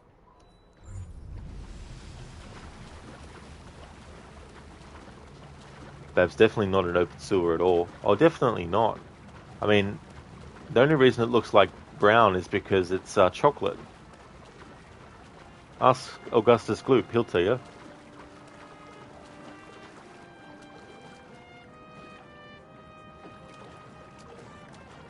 Clip can't be worse than that one river in India. Now, yeah, I mean,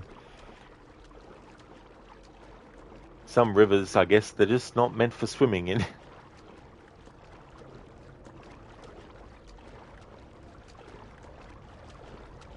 Rosie, how many did you get? 40, 41, 22,432. That's right, Apostle, yeah. Yeah, I'm finding all the glitches without using a guide. I've got 108. Well, at the time I checked last, I had 108 out of 180. Raid Augustus Gloop, haven't heard that reference in a while. What a story that is. Charlie in the Chocolate Factory. Am I another reason to go for a no touching the Thames challenge? Well, yeah. I mean, the thing is, though, there's not very many moments where you have to go near the Thames at all, so it would kind of be a bit of a non-challenge in this game's case.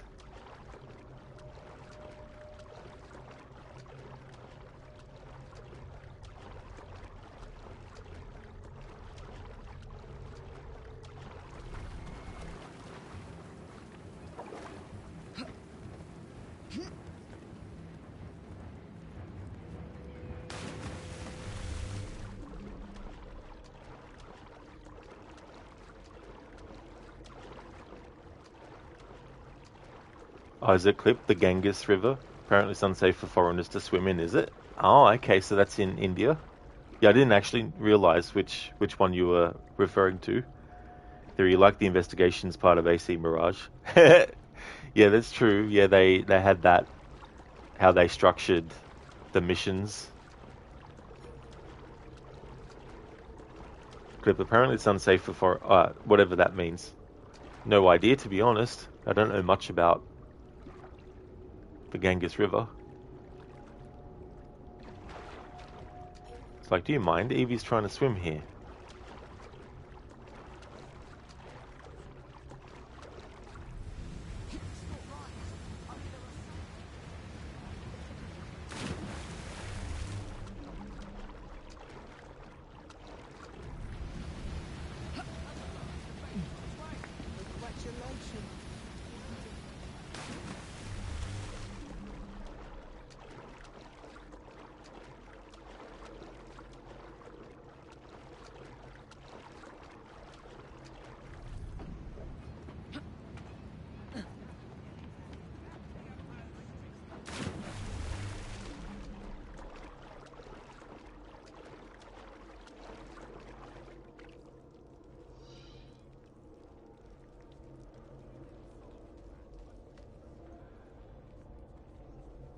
What?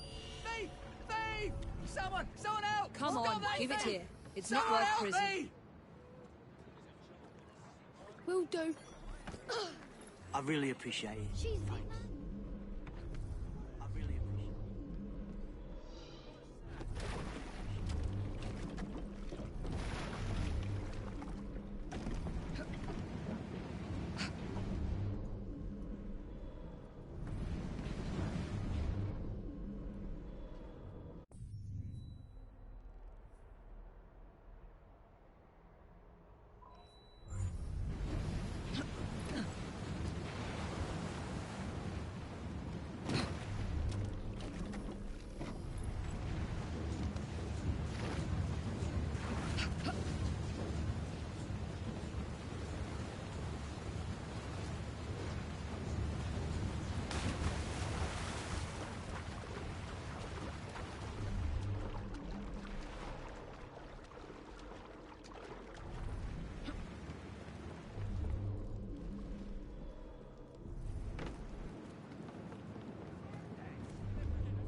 Why should we not all have a say in our own governance?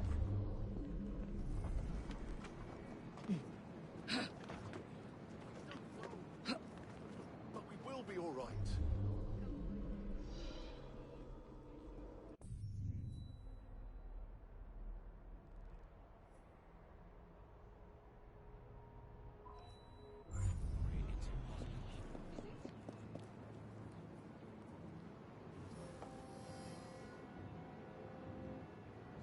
Rage, you went on vacation a year ago, and one night at the hotel pool, there was a guy with a guitar playing one of the songs from Willy Wonka and the Chocolate Factory? Oh, really? Rosie, you don't think Indian rivers are safe for anyone, to be honest? Beto Rez, you think the plot armor is protecting Jacob and Evie Fry? Oh, yeah. Yeah, that's right. From getting any sort of, like, diseases from the water and getting sick and stuff from it. That's definitely a good point, Beto. Right, how any AC protagonist can swim when they're wearing so many heavy coats is beyond me. Absolutely, like, and then you think about armor as well. Clip, a study on the potential of neurological diseases from swinging in the Ganges states. A study from 2020 had also found that compared to the general population, fish workers reported higher incidences of skin diseases, jaundice, and other infections like diarrhea, cholera, and typhoid. This happens because they are largely dependent on water from the river for drinking. Oh shit.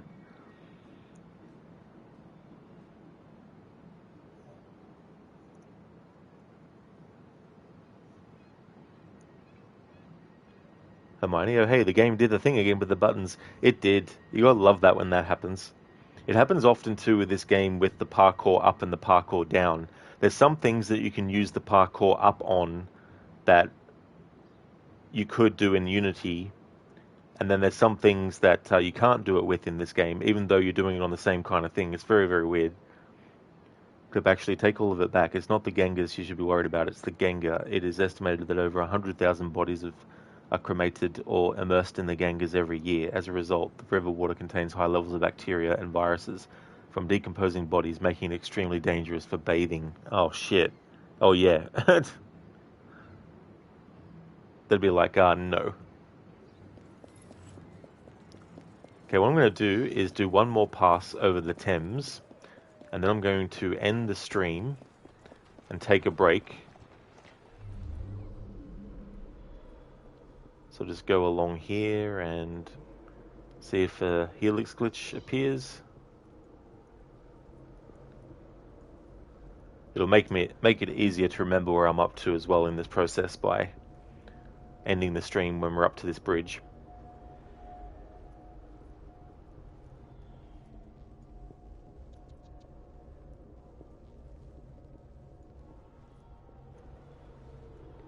Clip, you saw something about that river on YouTube once, did you? And that's very, very, I mean, that's a lot of, different bacteria and stuff. That's right, Casper, yeah. Tuesday is my split stream day.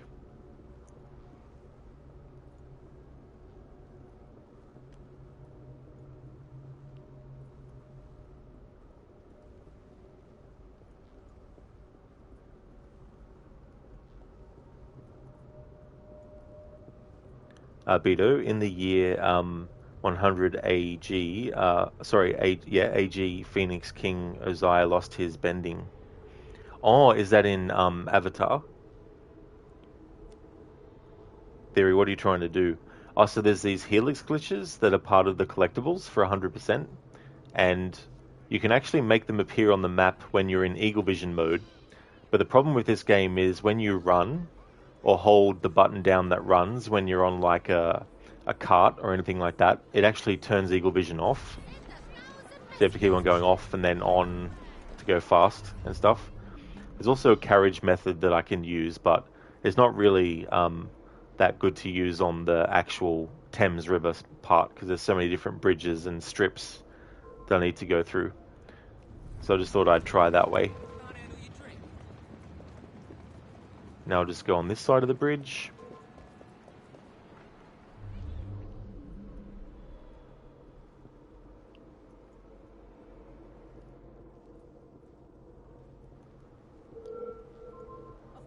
Clip, usually dead things in water aren't extremely dangerous. You think the human aspect.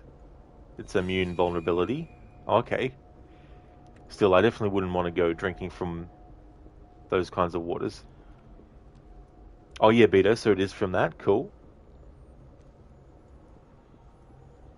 Bab, so people over time get used to the bacteria in the water, so while it may still make them ill from time to time, locals are usually somewhat immune to water quality. Tourists, on the other hand, not so much. They're used to their water from their home. Oh yeah. Yeah, that's the thing too, like longer exposure to stuff and people sort of pick up a resilience. Not enough to necessarily mean that they'll never get sick from it again, but the amount of times they get sick and the severity of it might be lesser and lesser. Oh, well, thank you, Hermione, admiring the dedication in this. Have I ever done the Flags and Templars and AC1 without a map guide? I have, yeah, and that was definitely very time-consuming as well. Especially the Flags. And trying to keep track of where I'd already picked up one as well. There we go. So I'm up to the second bridge on the Thames in this process. I'll just fast travel. Okay, so I just want to thank everyone so much for watching this stream. It's going to be a long break before I come back with another stream. I'm actually going to take a break for 2 hours. It's definitely understandable if not everyone can come back to the channel in 2 hours' time. It's currently 7:03 p.m. So I'll be back in 2 hours to continue with more of Syndicate. I won't be doing any more main story. I'll still be doing collectibles and stuff like that. So I haven't progressed the main story for quite a while, but I wanted to get the balance of side stuff versus main story stuff to be more side stuff done than less. So we're still going to not continue with Sequence 5 of the main story. But I just want to thank everyone so much for watching. For those who can't make it to the next stream, that's completely fine, definitely understandable. I hope that you have a good one. For those who can, I'll see you when I get back. For anyone who's new to the channel, my schedule is Monday to Friday is one game, and then weekends is another game. So currently, I'm doing my Assassin's Creed marathon on Mondays through to Friday, and on the weekend currently doing Detroit Become Human. And when I finish one game, I then move on to the next one. So that's the current schedule of the channel. We'll just go to the main menu, exit the title screen. Thank you for the GGs, Hermione. Thank you very much. Unsune, think you will leave Unity, just seriously sick of its broken AI and guards shooting at you with an impossible to dodge shot since they haven't gotten to you yet, so the game counts it as you running and getting randomly kicked out of combat, essentially giving the enemy a free hit. Oh yeah. Yeah, it definitely can build up over time and just get really, really annoying. Well, thank you so much, Babs, for the kind words as well. I'm glad that that's one of the things that you enjoy about watching the stream. Absolutely, Babs. See you next time. See you later. Come on, he actually bought a map for the Orichalcum deposit, so I don't blame you in Odyssey for getting a map for that, because, like, yeah, they have a lot of collectibles. Thanks for the GG's theory, and Babs as well. And thanks for the cheers clip, no problem at all. I just want to thank everyone so much for watching. I really do appreciate it. And yeah, I'll be back in 2 hours time with some more Assassin's Creed Syndicate. Thanks for watching. Have a good break, Sunny. Don't get hit with a grenade. And get to the chopper! No. Thanks for redeeming that, Hermione. Really do appreciate it. Before I go, though, just want to give some shout-outs.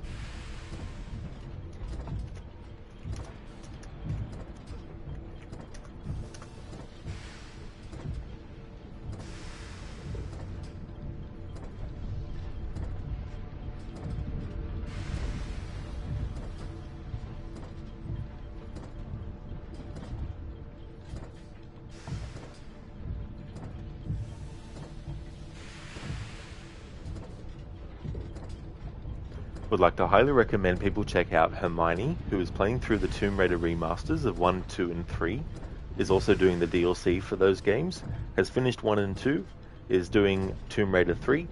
Mr. Gote is playing Banishers Ghosts of New Eden as well. He's also playing through games like Outlast as well as the Dead Space games. Shillerlock is also doing his own Assassin's Creed marathon. He's also a big fan of the series, and so he's currently on Assassin's Creed 3 Remastered. He's also a fan of Dead by Daylight as well as the Dark Pictures series of horror games as well. So highly recommend checking out those streamers if you haven't before. And hey there, Carbon, welcome to the end of the stream. Just wrapping up here now. It's going good, going really good. We're getting collectibles still, working on getting that done. And in the story, we haven't progressed further, but I want to make sure that there's less side content than main story stuff. So yeah, it's going good. I hope you're going well also. I'm just about to end the stream and go on a 2-hour break, but I'll be back with some more later.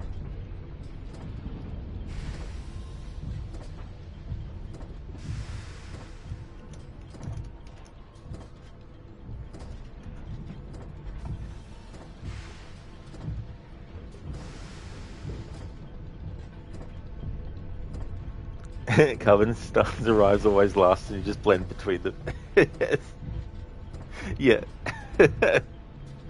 Well, that's fair enough, Carbon. If you've had, a lot of meetings and things, I really hope that the meetings haven't been, too too, you know, negative. Hopefully there's been, you know, positive meetings that you've been having. Oh, no problemo at all for the shout out, Hermione. The holler away. Nice. No problem at all, Hermione. Would also like to recommend highly checking out Carbon as well. He's also a streamer. He's playing through Assassin's Creed Rogue. He's also played through Assassin's Creed 3 and Black Flag as well. He also streams Pokemon, and he's also a computer programmer, so he does streams of computer programming as well. So another great streamer to check out if you haven't before. And thank you everyone for watching. I'll be back in 2 hours with more Assassin's Creed Syndicate. It was a neutral meeting, mostly introducing to stuff. Well, that's good then, because generally those can be very, very, you know, nothing that's gonna, you know, be too negative or, you know, anything like that. So that's really good, Carbon.